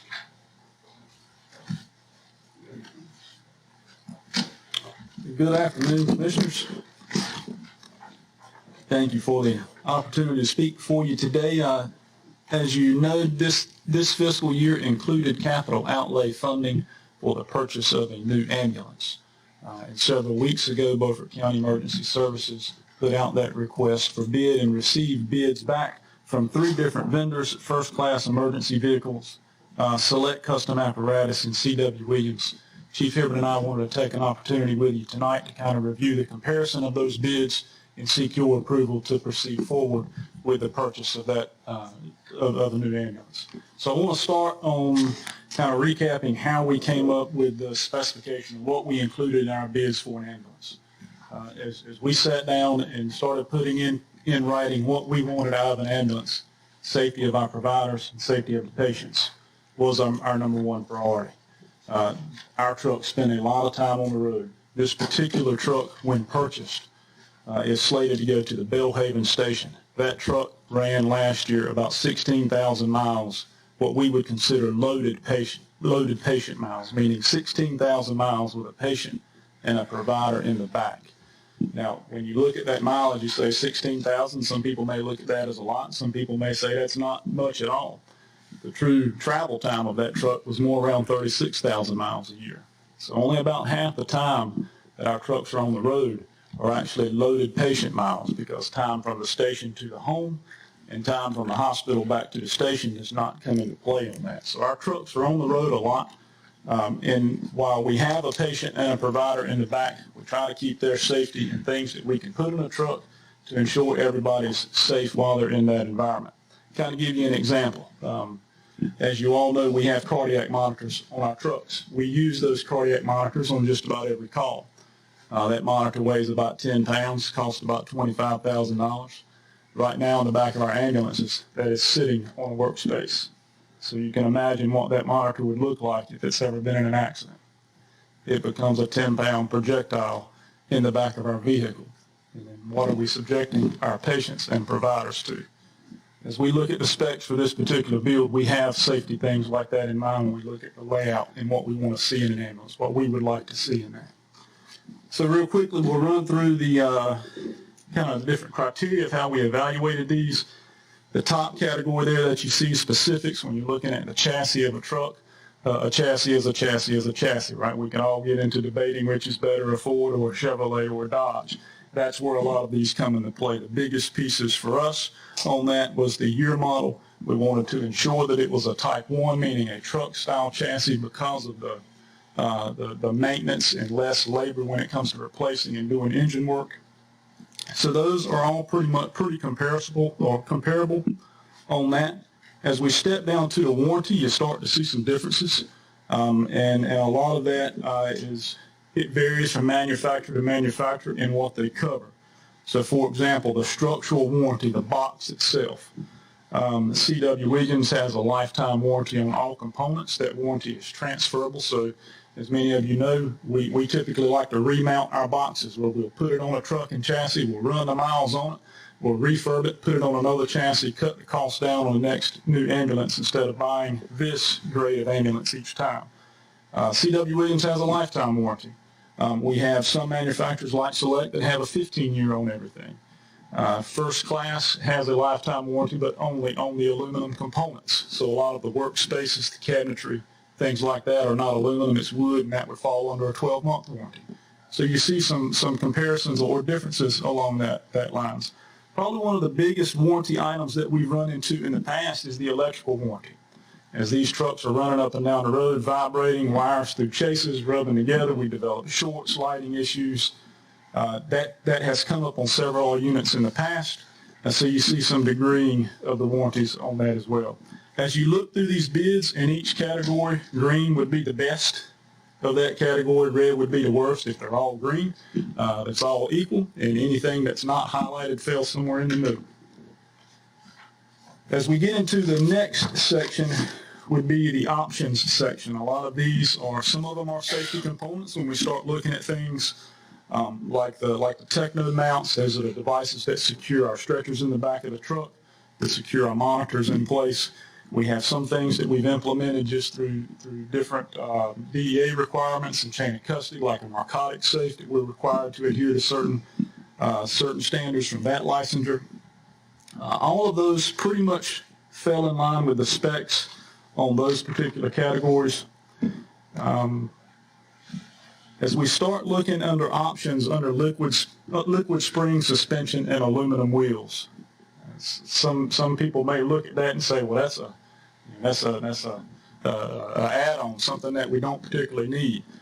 What we know is that these two items for a low cost up front save us immensely in PM work later on down the road. Our current trucks have steel wheels, traditional suspension. We're rebuilding the front end of them about every 12,000 miles. These liquid filled cuts down on suspension repairs. The aluminum wheels dissipate heat better, so brakes tend to go longer. Everybody that we have searched out and helping with building these specs and trying to get information from have all steered us in that direction. You need to do this up front. It'll save you down the road on maintenance. Delivery times, you do see some variance in those. A lot of the shorter delivery times are companies that have the chassis on hand. I'm sure everybody's aware of the supply and demand with vehicles. So the companies that have the chassis on hand can turn it quicker. The ones that can't have a longer time on that. We specifically broke out the safety and design or the box layout. We had, actually in this case, the lowest bid being First Class was the furthest away from those bid designs and safety aspects that we would like to see in the back of the truck. All the others were pretty close in line with meeting all of those specifications in the bid pack. When we look at just the design of the truck, and a lot of people say, well, the ambulance is an ambulance, right? It doesn't matter where you sit in the back. It does when you're trying to take into account your provider being in a seat belt during transport and still being able to administer care. If you've seen any TV shows or Chicago Fire or anything like that, when you look in the back of the ambulance, you've got the patient who's sitting on the stretcher looking out the back door, and then sitting behind that patient is the provider. And that's typically been the case in EMS. That's where the provider typically sat, is behind the patient during a transport. Well, we have extended transport times, and there's still care that we have to provide during that transport. So we need our providers to be able to sit next to the patient, to be able to reach them, to touch them. More importantly, to reach the equipment in the truck that they may need to use to provide that patient care. So when we start looking at the safety aspects of the truck itself, that's where you see these differences. Some trucks are set up in the cabinetry and the seating positions and the restraints allow providers to do that. Other trucks do not. So as we look through the rest, we had some vendors that included graphics, some did not. Some we identified different locations for our oxygen tubing to connect. Some included it, some do not. So you do start to see some separation between the 3 bids that we received on that. As we evaluated it in totality, First Class was the cheapest bid. Their bid as submitted was $229,000. That did not include graphics on the side of the truck. That did not include a narcotic safe that's compatible with our software that we put in the bid specification. It also did not meet a lot of the safety specifications that we wanted to see in the back of the trucks. C.W. Williams was the highest at $269,000. Again, they were some bit deficient on some things. The refrigerator, the narcotic safe were not included in theirs. Select Customs was the best middle ground of those 2. They weren't the cheapest. They didn't meet every specification that we had, but they met pretty much all the safety specifications that we put in it, with the exception of a storage drawer that IV needles, syringes, and things like that were included. So with that, we'll be happy to answer any questions that you may have between Jeff and I. And,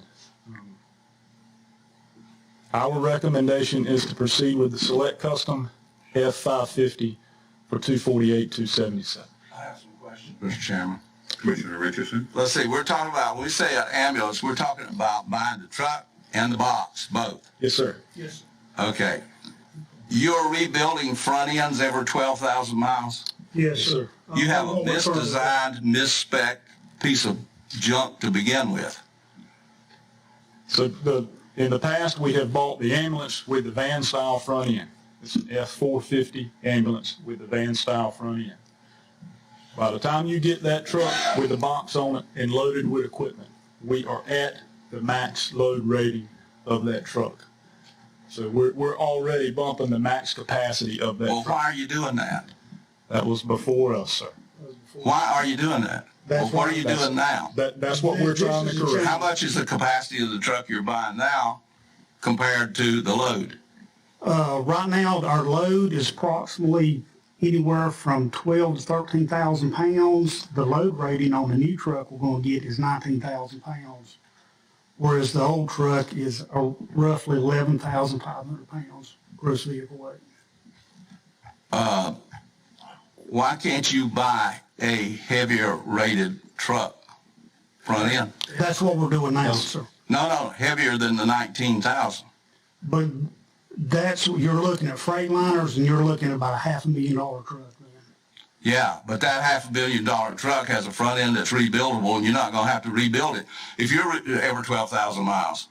The other thing is there is a threshold because we are utilizing other stations about the size of a truck that we can fit into our existing stations. So that does limit us on the size of the truck that we can spec.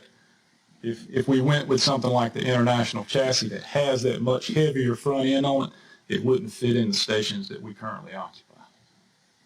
Some of them. What, is it too wide? Some may be too tall, some may be too long. So, for example, in the Belhaven station, which is... You can bobtail a chassis. Those are adding on cost to it. You certainly can. Those would add on a substantial cost to the truck. Well, I don't understand why we're buying something we could keep maintaining, keep having high maintenance costs on. That's what you're telling us that we've been doing, is buying things with high maintenance. I've wondered about this. So that's what we're trying to be better prepared for, is to have a truck that's more... Why do you need a new ambulance? Let me ask you that. The one we currently have, the one this is replacing, is a 2012 with almost 200,000 miles on it, and the transmission and drivetrain need serious repair at the moment. Is it an automatic transmission? Yes, sir. It's a Duramax with an Alice. I just think that we're mis-speccing these trucks. I think you're better off to buy something that's a little more expensive that will last longer and give you better service than what you're buying. Okay. There's a lot of different... I happen to have bought a few trucks in my day, so I do know what I'm talking about. And when we look at our old trucks, I do want to make a point. I told you those were purchased prior to our time. They were also purchased according to the requirements they were required to carry at the time. So EMS, OEMS has changed supplies. Our equipment weights have changed. The amount of equipment we're putting on the truck has changed. In 2012, this truck may not have been at the capacity that it is now. But now with the items that we have to carry, it is, and it's becoming an operational problem for us. What if you rebuilt what you have? We are unaware of a way that would meet that. We are unaware of a way to make a 450 van-style chassis and replace the suspension in a way that would absolve us of the liability of those aftermarket repairs. So could someone do it? You can't buy repair parts for people? There aren't people that rehab these things? Yes, sir. And we've been doing it about every 12,000 miles. No, I mean the whole ambulance. Why not refurbish the whole ambulance? I'm not exactly following. But you're saying you're going to have to continue to rebuild the front end every 12,000 miles? No, sir, not with this new truck. That's the reason. Our old trucks are Type 3 ambulances with a van-style chassis. This new ambulance we're buying is a Type 1 sitting on a truck chassis that's independent from the box. Well, to answer your question, these specs take into account the issues that you're mentioning and putting some things in place that from all of our research and talking with other agencies who are using them have minimized those repairs because they included these items in the spec. Have you had people like the reps that sell the chassis to come and talk to you? We have, and we have also... Now, I'm not talking about the local salesman. I'm talking about the factory rep. Yes.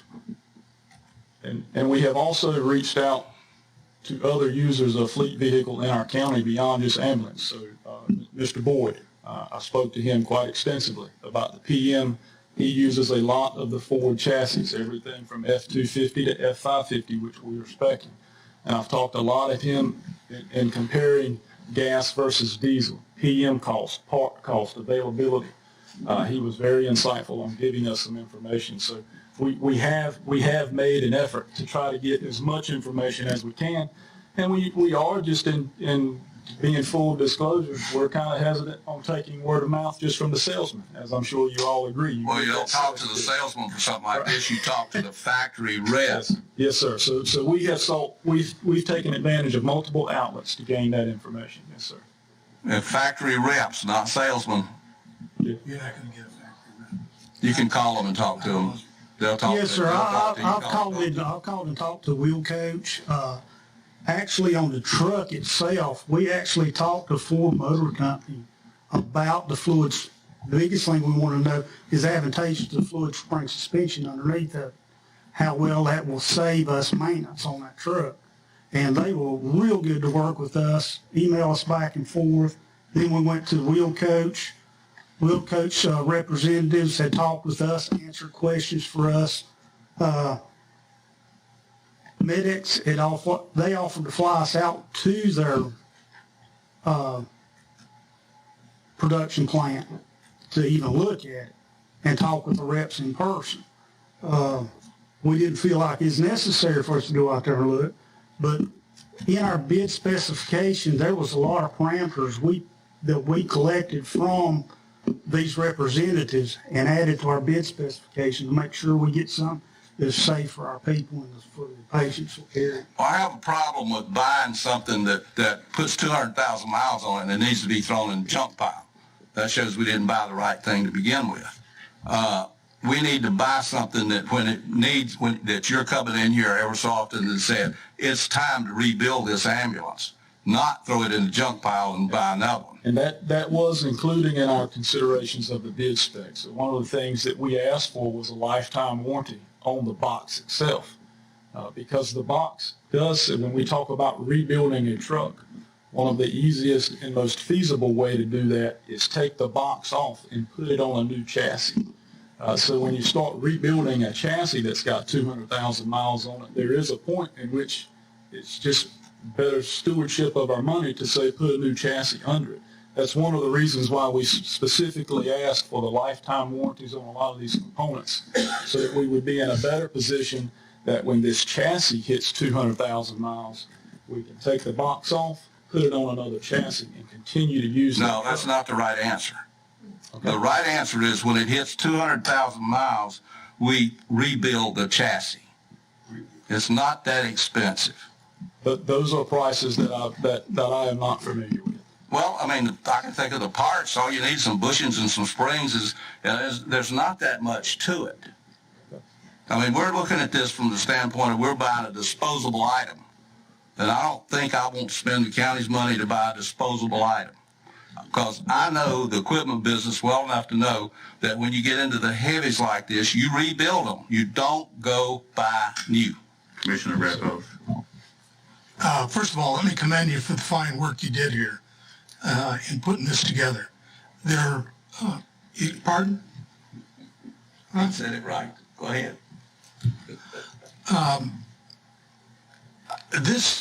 You're speccing this out at 19?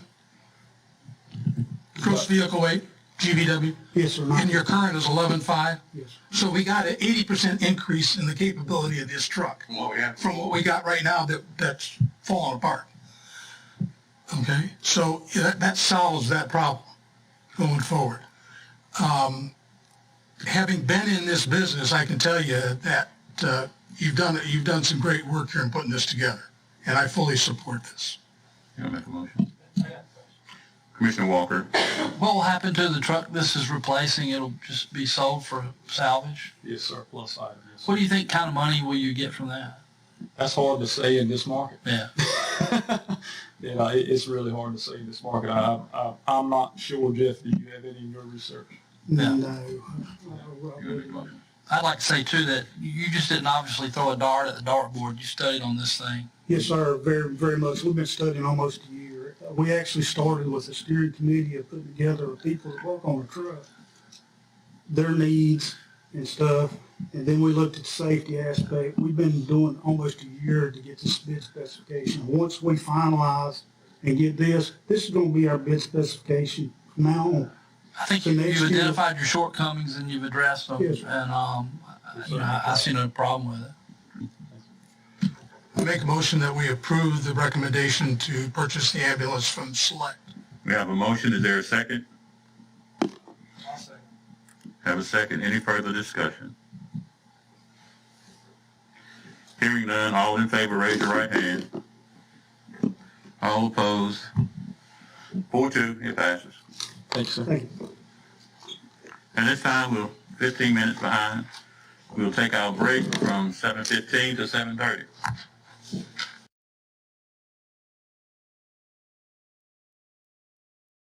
At this time, we will have our finance officer, Ms. Anita. Thank you, Mr. Vice Chairman, Commissioners. You have a packet in front of you with a bit of financial information that I'm going to review very quickly this evening. The first item you have on top there is a TR 401 net collections report. I believe you saw this for the first time last month. This is the report that comes out of Farragut. It was run as of today, and it shows you the 2021 tax levy information. You can see there we have a net levy that's been billed of the $34.949 million. As of today, $6.243 million of that levy has been collected, or 17.87%, leaving us with an uncollected balance of $28.7 million. And so I went back and looked at the last year's levy, or the 2020 levy at this point in time last year, and we were at 16.8% collection. So we're a whole 1% ahead of where we were this time last year with collections. So kudos to the tax collector and his folks for working hard to get those tax dollars in as early as possible. And then at the bottom left, just demonstrating there what I'm expecting the difference between where we're going to end up with the collections versus what we have budgeted. And so I'm estimating with our collection rate, it's historically been a little better than 98%.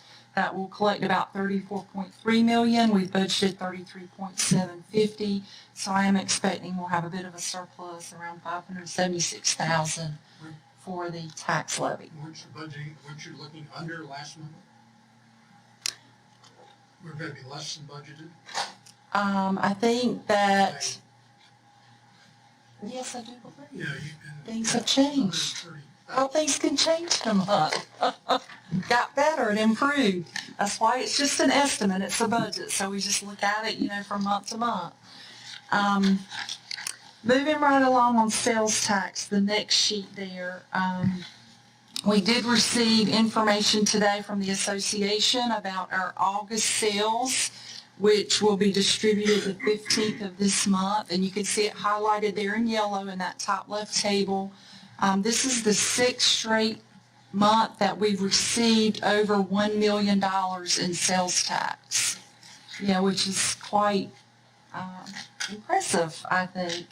The statewide growth for this month was 20% over the same period last year, and you can see we were up 14%. So we did lag behind the state just a little bit this month in the growth, but still 14% growth year over year in sales tax distribution is kind of unbelievable. But that's what we were last year. If you look at where we finished up last year compared to the year before, it was 14%, and where we're trending this year is the same, 14% up.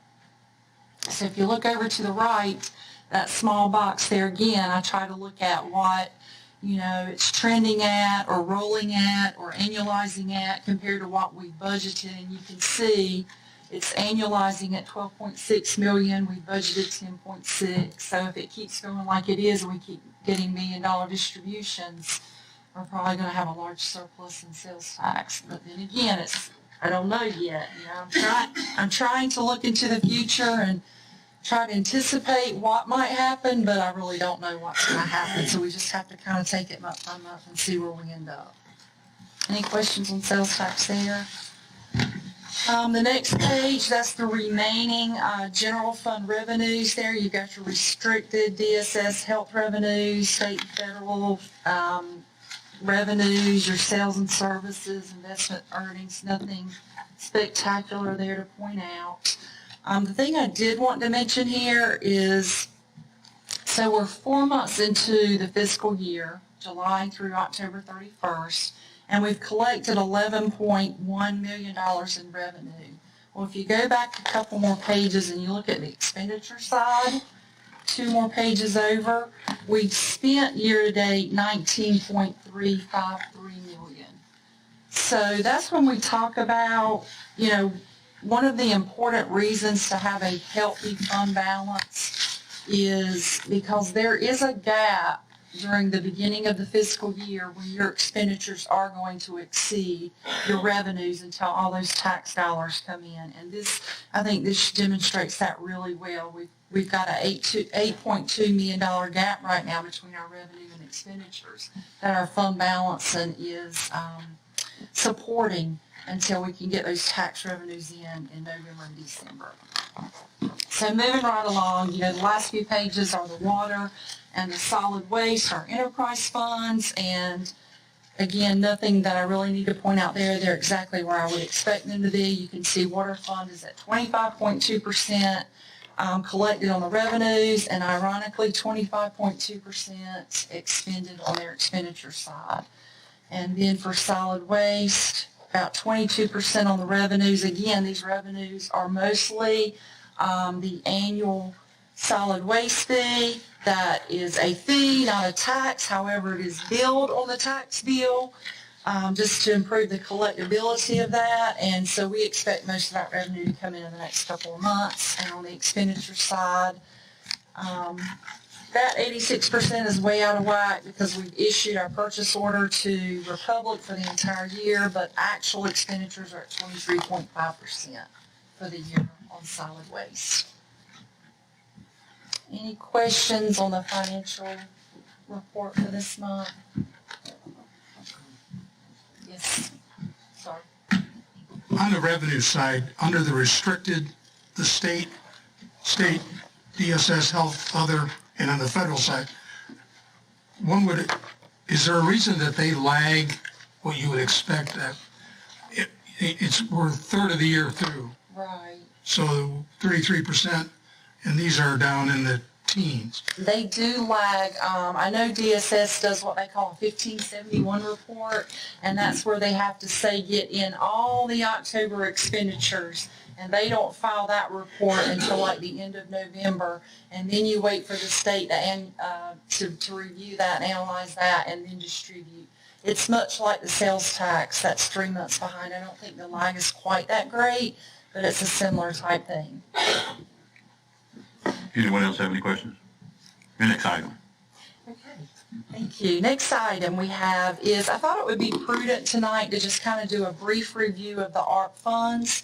We have taken some action and done some votes at the last couple of meetings, and I felt like we needed to kind of put things down on paper so we can see what projects we've identified or you've identified and designated as using the ARP funds to pay for. And then also I wanted you to ratify your actions on those capital project funds to be able to pay for those projects. So on page 130, just to review the information here, we received $9.11 million in American Rescue Plan funding. We have actually, well, we've received half of that back in May of 2021. We're expected to receive the remaining 50% before May of 2022. So, but we have budgeted for the full $9.110 million. That money had to be put in a special revenue fund, and it's sitting there in an interest-bearing account in a separate fund in our accounting system. You all came along the last couple of months and designated 3 general fund projects that you wanted to use ARP funding to pay for, and they are the jail architect fees totaling $12,000, broadband in the amount of $4 million, and a multi-purpose building at a cost of $1.5 million.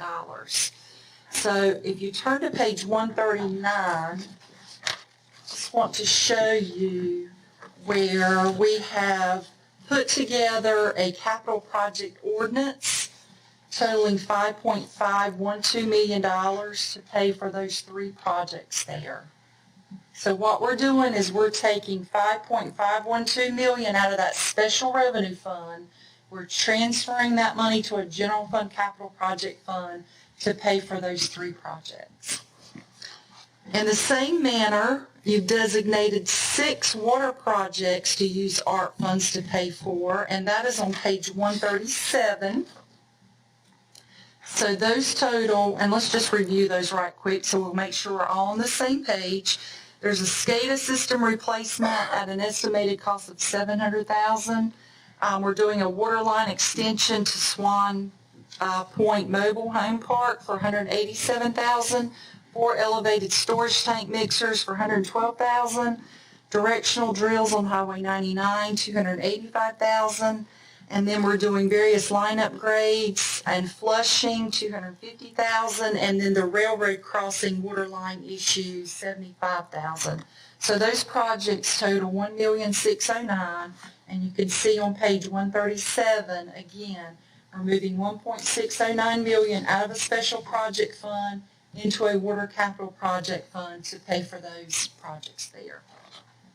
Now, the one thing I do want to remind everybody of, because it's been a year and a half ago, the CARES funding, the $1.9 million that we got in 2020, we used EMS salary and benefits to demonstrate that we were spending those funds on that, which really freed up that $1.9 million and added it to our fund balance.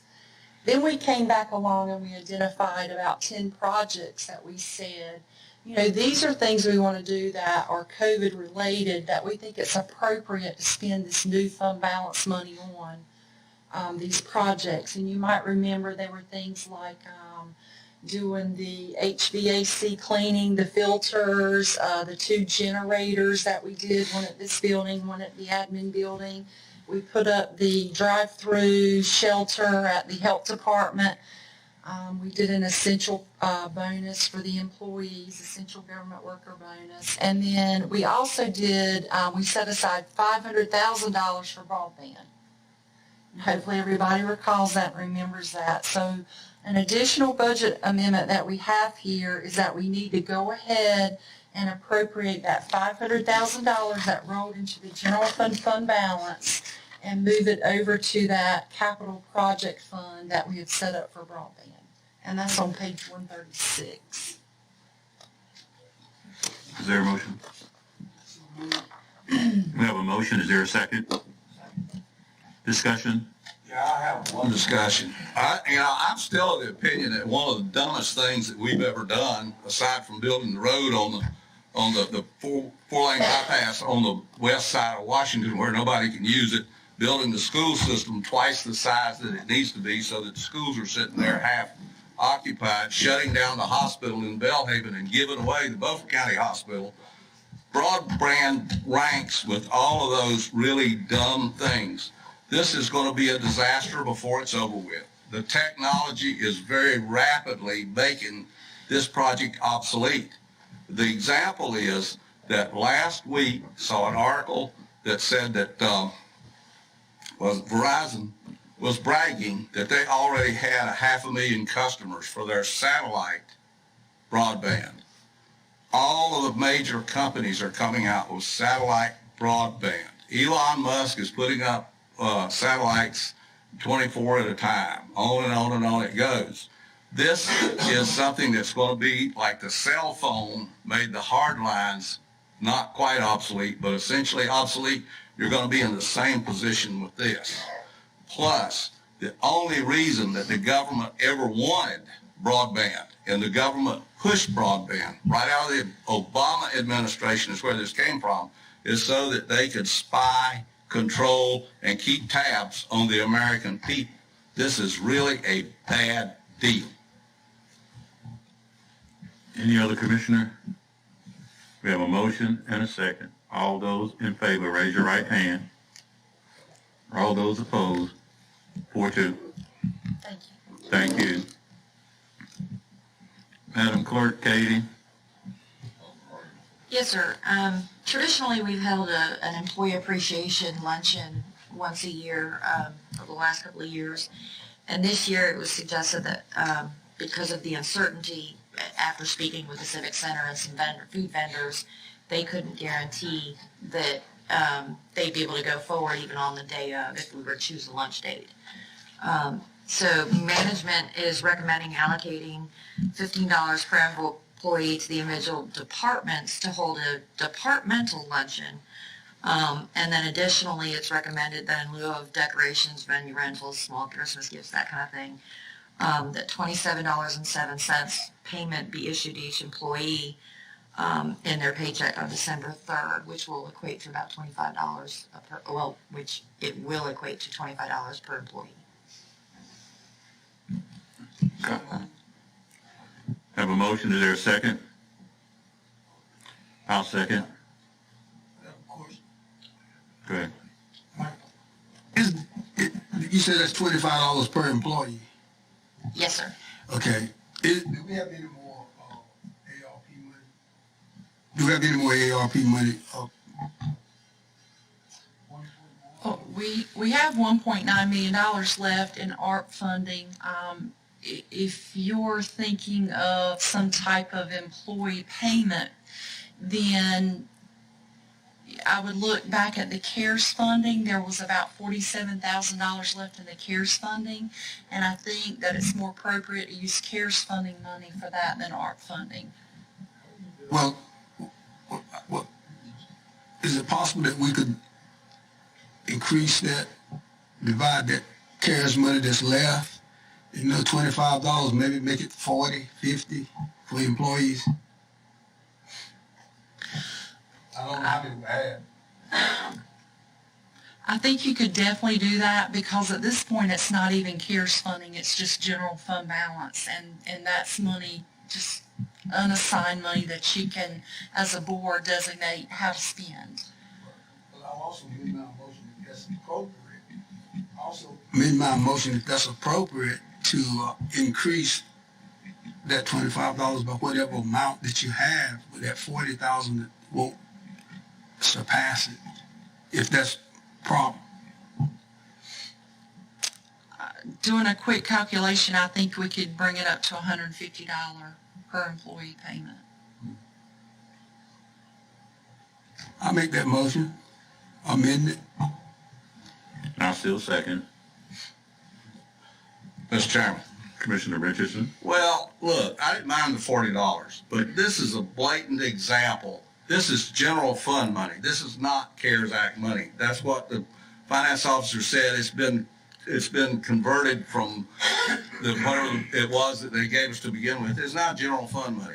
We have never, in the 26 years that I've been here, dipped in the fund for a spur of the moment bonus of this type. And once we start this, it just keeps going. We need to back up to the $40 justification, and we need to value the taxpayers of Beaufort County's money a whole lot higher than we value it right now.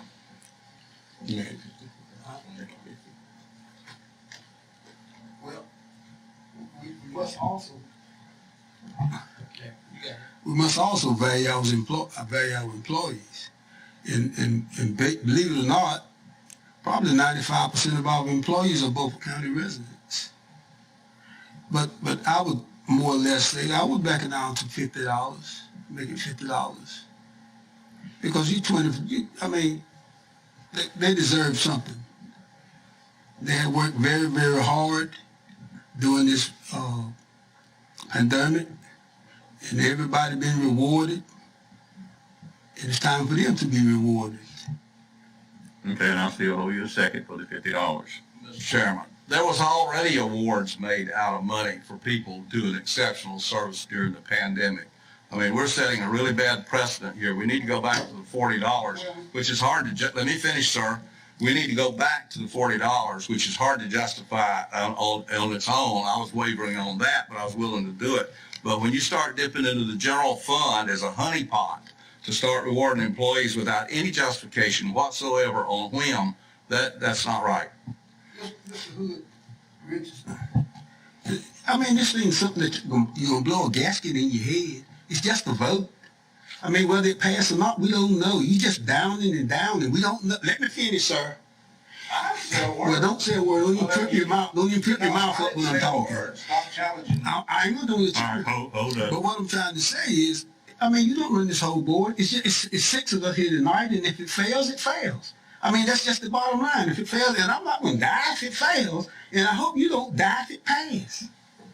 Mr. Chairman, what I want to say to you, Commissioner Booth, is I'm amazed at your callous disregard and unconcern, saying it doesn't matter to you what happens on a vote like this. Every vote is important, and you need to get your head in the right place where you're making decisions for the taxpayers of Beaufort County instead of rewarding your buddies. But you ought not to say anything about rewarding your buddies, because you got the best reputation at doing that of anybody. I mean, you the most filthiest man up here.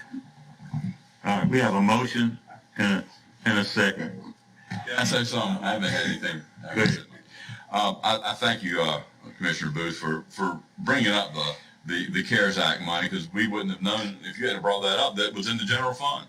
Having said that, that's general fund money. That's money we can use for just about anything. We can give some of that money back to the taxpayer if we wanted to. We do. The employee taxpayer, right? Yeah, always. I like the $25. I can go as much as $40, but that's going to be my limit as well. But I thank you anyway for bringing that up, or I would have not known that it was in the general fund, and I know that now, and from henceforth, I would be looking to get that money allocated to a very special use for the taxpayer, all the taxpayers. I'm not sleeping with 8 hours a night worrying about it. I mean, I'm not going to sit here grandstanding. All right, all in favor of Commissioner Booth's motion for $50 to the employees, raise your right hand. All those opposed? 4-2, it passed. 5-1. 5-1. Hit it! Yeah, you got me that time. All right. Mr. Chairman, I just need to just want to clarify that Commissioner Booth included in that the individual meal stuff at the department head level. Was that included or not, or can you take an additional vote on that as well? Because it was originally 15 to do individuals at the department head level for meals, and then the other piece. So there were actually 2 pieces of that. I thought it was just the $50. That's just the $50, that's it. Okay, so you don't want to do any meal for everybody? No. Okay.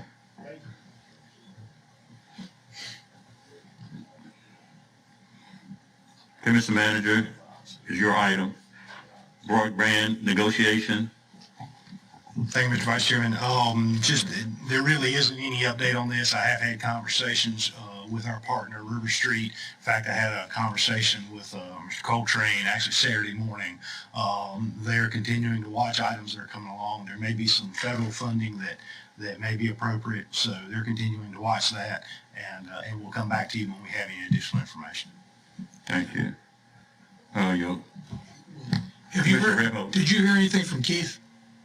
I have not heard anything back from that information that we sent to Representative Kidwell asking about the current great grant bill. What I'll tell you is if you've been reviewing the information you get from the Association of County Commissioners, there are a ton of bills out there that have information about broadband. They don't know whether any of those are going to move. They're anticipating that once the budget comes out, there may be some language in the budget that will address some of those broadband issues. But they're not sure if any of those individual bills are going to move forward. Okay. The cable channel broadcast equipment. Yes, sir. Thank you. Members of the board, at the last meeting, we talked about the cable broadcast and reached out to Suddenlink, and we had some negotiations with them, and they've agreed to allow us to have access to that cable channel, essentially run it ourselves. So in order to do that, what we're currently doing is we're dropping off the DVD with them, and they're putting it in and they're playing it.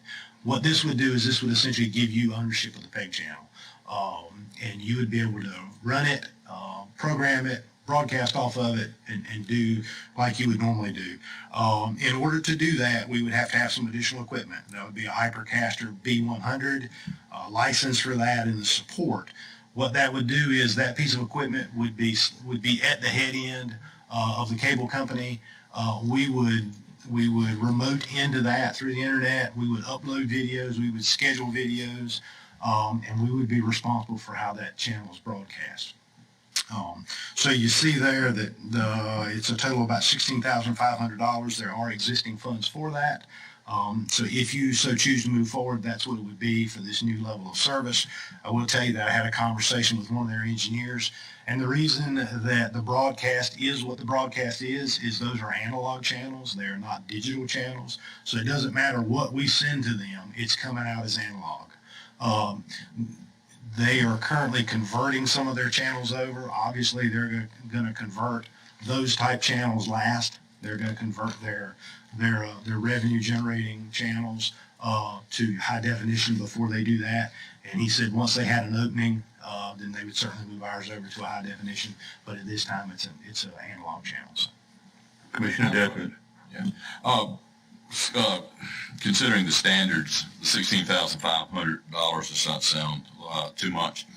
However, I would like to be fairly well assured that the digital representation that we make of these meetings will be accommodated by whatever changes that they make later on. Is there any way we can get an assurance on that?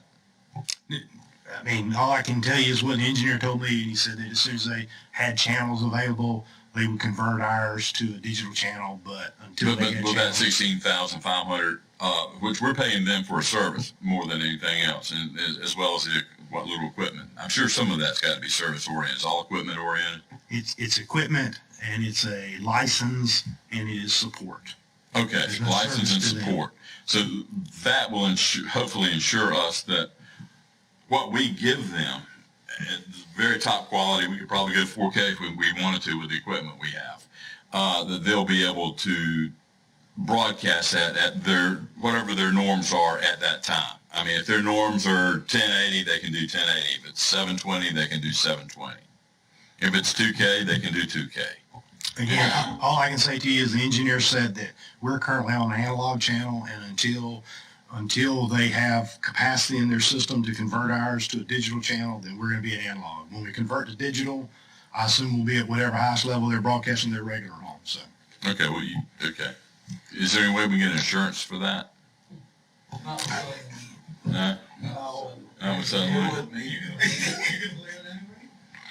Man, they got problems. Commissioner Walker. Several months ago, we were discussing how to inform the residents, and I looked to my mother because she doesn't have a computer. She doesn't have a smartphone. She has a flip phone. And so a lot of the information that we wish to get to that type of public, it's just not there. She does get cable. She does watch it. And I remember years ago when Suddenlink, well, not Suddenlink, it was Cox Cable or whatever, first started, they used that page as just a rotational information page. And I could foresee this happening there. But I mean, you know, like Made in Beaufort County graphics, all you have to do is throw that on there. And it might be, you know, some work for somebody, but it's not that bad of work. I've done that stuff before. So I'd love to see this happen because it does reach a person that's not going to get the norm. I mean, if you're flushing hydrants somewhere, you can put that on there. So it's a great way to inform Beaufort County. Commissioner Booth. Is that going to be on this? Oh, excuse me. Is that going to be on the channel 5, or is it going to be on the city's government channel? This will be a separate channel. The city still has their channel right now. I think that's 7, I think, and this would be on the basic level. I think it's channel 5. Who's gonna set the program for this if we do this, and how's the program going to be set? Well, right now if this goes forward and we start this process, then we'll obviously bring back some guidelines for recommendations from the board to give us some policies relating to that about what goes on it, what doesn't go on it, and then it would be programmed and managed by someone out of my office, some of our IT folks. Told you last meeting I was going to bring you back a position, and I'm going to bring you back another position. I've heard this board say that we had issues with getting information out. So I'm going to bring you back a position that's a communications director that would do this, that would manage these meetings, that would put out information, that would manage our website, that would do all those things that we're currently bits and pieces. I'm doing a little bit, somebody's doing a little bit, somebody else is doing a little bit. We don't have a consistent and concise work done. So the two pieces of that is we'll bring you back some policies because the board needs to have some policies on exactly what gets played on this channel. And they have some guidance. I mean, there's certain things you can't put commercial things on there. It can only be government related information. But as Commissioner Walker said, there is this software will allow us to do billboards, that scrolling billboard kind of stuff. In fact, all it is it's a PowerPoint presentation. You put together a PowerPoint presentation and it scrolls that PowerPoint presentation. But if you want to do this right, then you need to dedicate someone who's in charge of it, who looks after it, and it's not just this. There's a whole lot more stuff that goes on in this county that needs to be managed instead of the piecemeal way in which we're managing it now. We're talking about a channel that's going to play something 24 hours a day. That's correct. They would want you to have that programmed at least 24 hours a day. Well, let me give you a little history on this. This channel belonged to Beaufort County way back when. It's really our channel. It's set up under some kind of an agreement somewhere with the people. The city of Washington has a similar channel that they own. It's their channel. So, you know, suddenly they really didn't give us anything. They just returned what was ours because we had essentially abandoned it. Well, I think the city owns theirs with the chamber, and there's another person involved or a group that's involved. So, but they had to buy this equipment too, and it's over there at the city offices. That's where they feed it in there. Wasn't that channel Wasn't that channel doing the channel that you said they gave us? Was that the one that was negotiated during the contract? This is it. Yeah. This is the same franchise agreement. Yeah, that's right. It's been ongoing for I don't think we ever a couple lost of the decades. We don't have franchise agreements anymore with the cable companies. The state took over that 10, 12 years ago. So there was initially, when you negotiated those things with franchise agreements, that's correct. But the state took over those 10 years ago. So we don't have franchises anymore. You will still hear that being said occasionally. And people look at us and go, well, there's a problem with my cable. And they say it's franchise. We don't have franchise agreements anymore. The state took over all those. Okay. Thank you. Commissioner Richardson. Oh, you got any vote on this? Yeah, is this a motion? I make a motion that we, spend the $16,500 for the Hypercast B100 to, get into TV production business. Second it. Have a motion and a second. Any further discussion? Hearing none, all in favor, raise your right hand. 6-0. But it said just item for discussion. Yeah, well, all I'm doing is keeping, the public library, one of these days they're gonna change the rules on some of these and say, oh, by the way, we're gonna let you do something a little bit different. So we don't know what politicians are gonna do from 1 minute to the next. So I wanna keep this out there. And then the mega sites, I wanna keep that out there too, thank you. So that's all I wanted to do was have an honorable mention on that. Video recordings of meetings, I think we've already done that. We can move on. Deputies, I believe this shows that there are 13 vacancies within the Sheriff's Department, if I'm reading this correctly. If that's different, Charlie, let us know. So moving on, I'm moving through this stuff pretty fast. The status of all litigation involving the county, and that's everything that's going on. I don't know how we can discuss this without going into closed session. Wondered about that myself. Well, Can you just I can give you numbers if you want numbers. We've got some new cases that have come in where the county has been sued. Nothing very serious. Having to do with right-of-ways, new bridges, taking some land, and the owners of the land owed back taxes. Filed one answer in that. I've got two others that we're going. They give us a whole year to file an answer on those because they are Department of Transportation. You mean the Department of Transportation took the land, back taxes are owed on the land? They are in the process of taking the land. They have filed their complaint to take the land, and they named Beaufort County because a search of the title reveals that we are due some money. We have a lien on it, so we become a part. Correct. Okay, I got you. So there's three of those.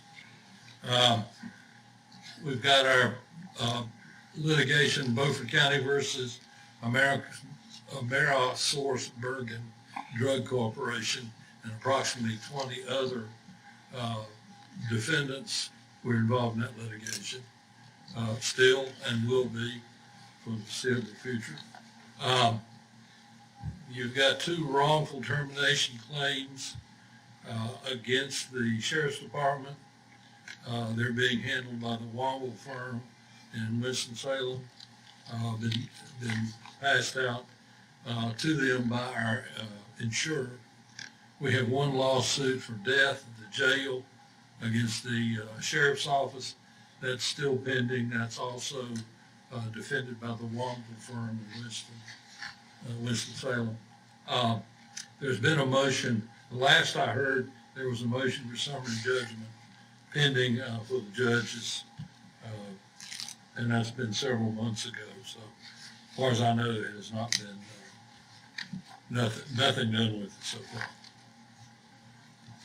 That's pretty much the extent right now. We're not doing any of the other claims for taxes and for sales and all that kind of stuff. Oh, so yeah, those always are. Okay, but that's all the suits that we've got against the county. Does that include social services and anything they may have, the health department, anything they may have? No. Does not include cases that would be going on over there? No. Those two places? It would be in the health department. I'm not aware of it. Oh, okay. With the health department right now. Okay. Well, that's all I wanted, just an update. Okay. You Mike. Commissioner Richardson. Which one have I got? Oh, you're done. I'll tell you. Oh, yeah. Commissioner Dafford. Okay. going to speak in defense of defending our sovereign southern border. Some of you may say this is not our business. I will tell you it is our business because we spend a lot of money dealing with illegal aliens that come to this area. We educate their children. We find that they're getting benefits that they shouldn't be getting, that were paid for by the folks that have lived here and made this country. And while I support immigrants, I support them coming to this country the right way. And that's a process. And the process is not only for the people from south of us, but for the entire world that want to come here. The entire world cannot come and live in America. We cannot support the world just because there's governments that are poor. And I would argue if we keep going down the road we've been going with our government in the last 10 months, there could be a whole lot of folks that don't want to come here anymore. There's been a miscalculation by the Democratic Socialist Party that thinks that if we allow all these folks from south of the 4 states that border our southern border, then they will be able to forever change the demographics of this nation.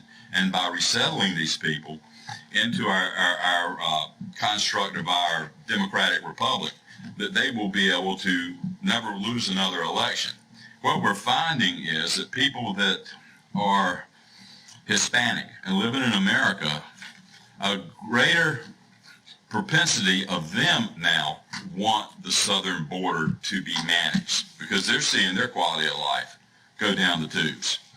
Lately, and this did not make my resolution because it just happened this week, the Biden-Harris administration want to give over $420,000, I think upwards of that, to maybe $450,000 to people who were wrongly separated for being in our country illegally.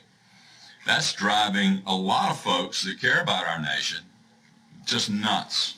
And it shows a great propensity by this administration to disparage the rule of law that has been the foundation of this republic since our inception. So, basically, I'm going to read this because this will make my argument, and I would expect to get a 6-0 vote because the rule of law is important from wherever you sit and wherever you stand. Because if you think that a 2-tiered legal system, which benefits one or more of us, is going to make this nation stronger, it's not. It will tear it down to a point that there will be insurrection, real insurrection in this nation. Now, I don't know where it's going to come from, but it will be that way. The only way we as a people can be assured that we can live free is for the laws to be applied equally, and right now they are not. I think I've summed up a lot of that in my resolution. I'll begin by reading it now. In defense of defending our sovereign southern border, whereas it is a sworn duty of the executive branch to defend our sovereign southern border and to remain vigilant in that charge, just as our republic's north border with Canada is alternately being enforced, and whereas the previous Trump administration did vigorously enforce the defense of our southern border, even while beleaguered by the fake Russia collusion investigation and the restriction of proper funding by a pro-open border, Democratic Socialist-controlled Congress, and whereas the Biden-Harris administration did enact a series of new open border initiatives immediately after taking office as a means to fulfill their campaign promises for an open border policy, not least of which unconstitutionally ending the Trump-era Remain in Mexico agreement with Mexico regarding the amnesty conundrum, which is mostly a planned process for the appearance of a more legal entry of our southern border, and whereas the Biden-Harris administration has offered a pained lip service as to their resolute response to the ravages of COVID, while alternately resettling 1.8 million illegal migrants across our southern border, while refusing to manage the massive COVID infection rate of illegal migrants in excess of 20% as they transport those migrants here illegally into our unsuspecting heartland, and whereas an estimated 2.4 million of known illegal migrants are projected to violate our southern border, creating a projected estimate of 4.8 illegal migrants, including the getaways, mostly into the core of our heartland, where this product of the Biden-Harris resettlement plan to enact the Browning of America is the manifestation of the Democratic Socialists' fervent affront to our democracy by the planned abrupt demographic shift to vote illegal migrants as soon as is possible.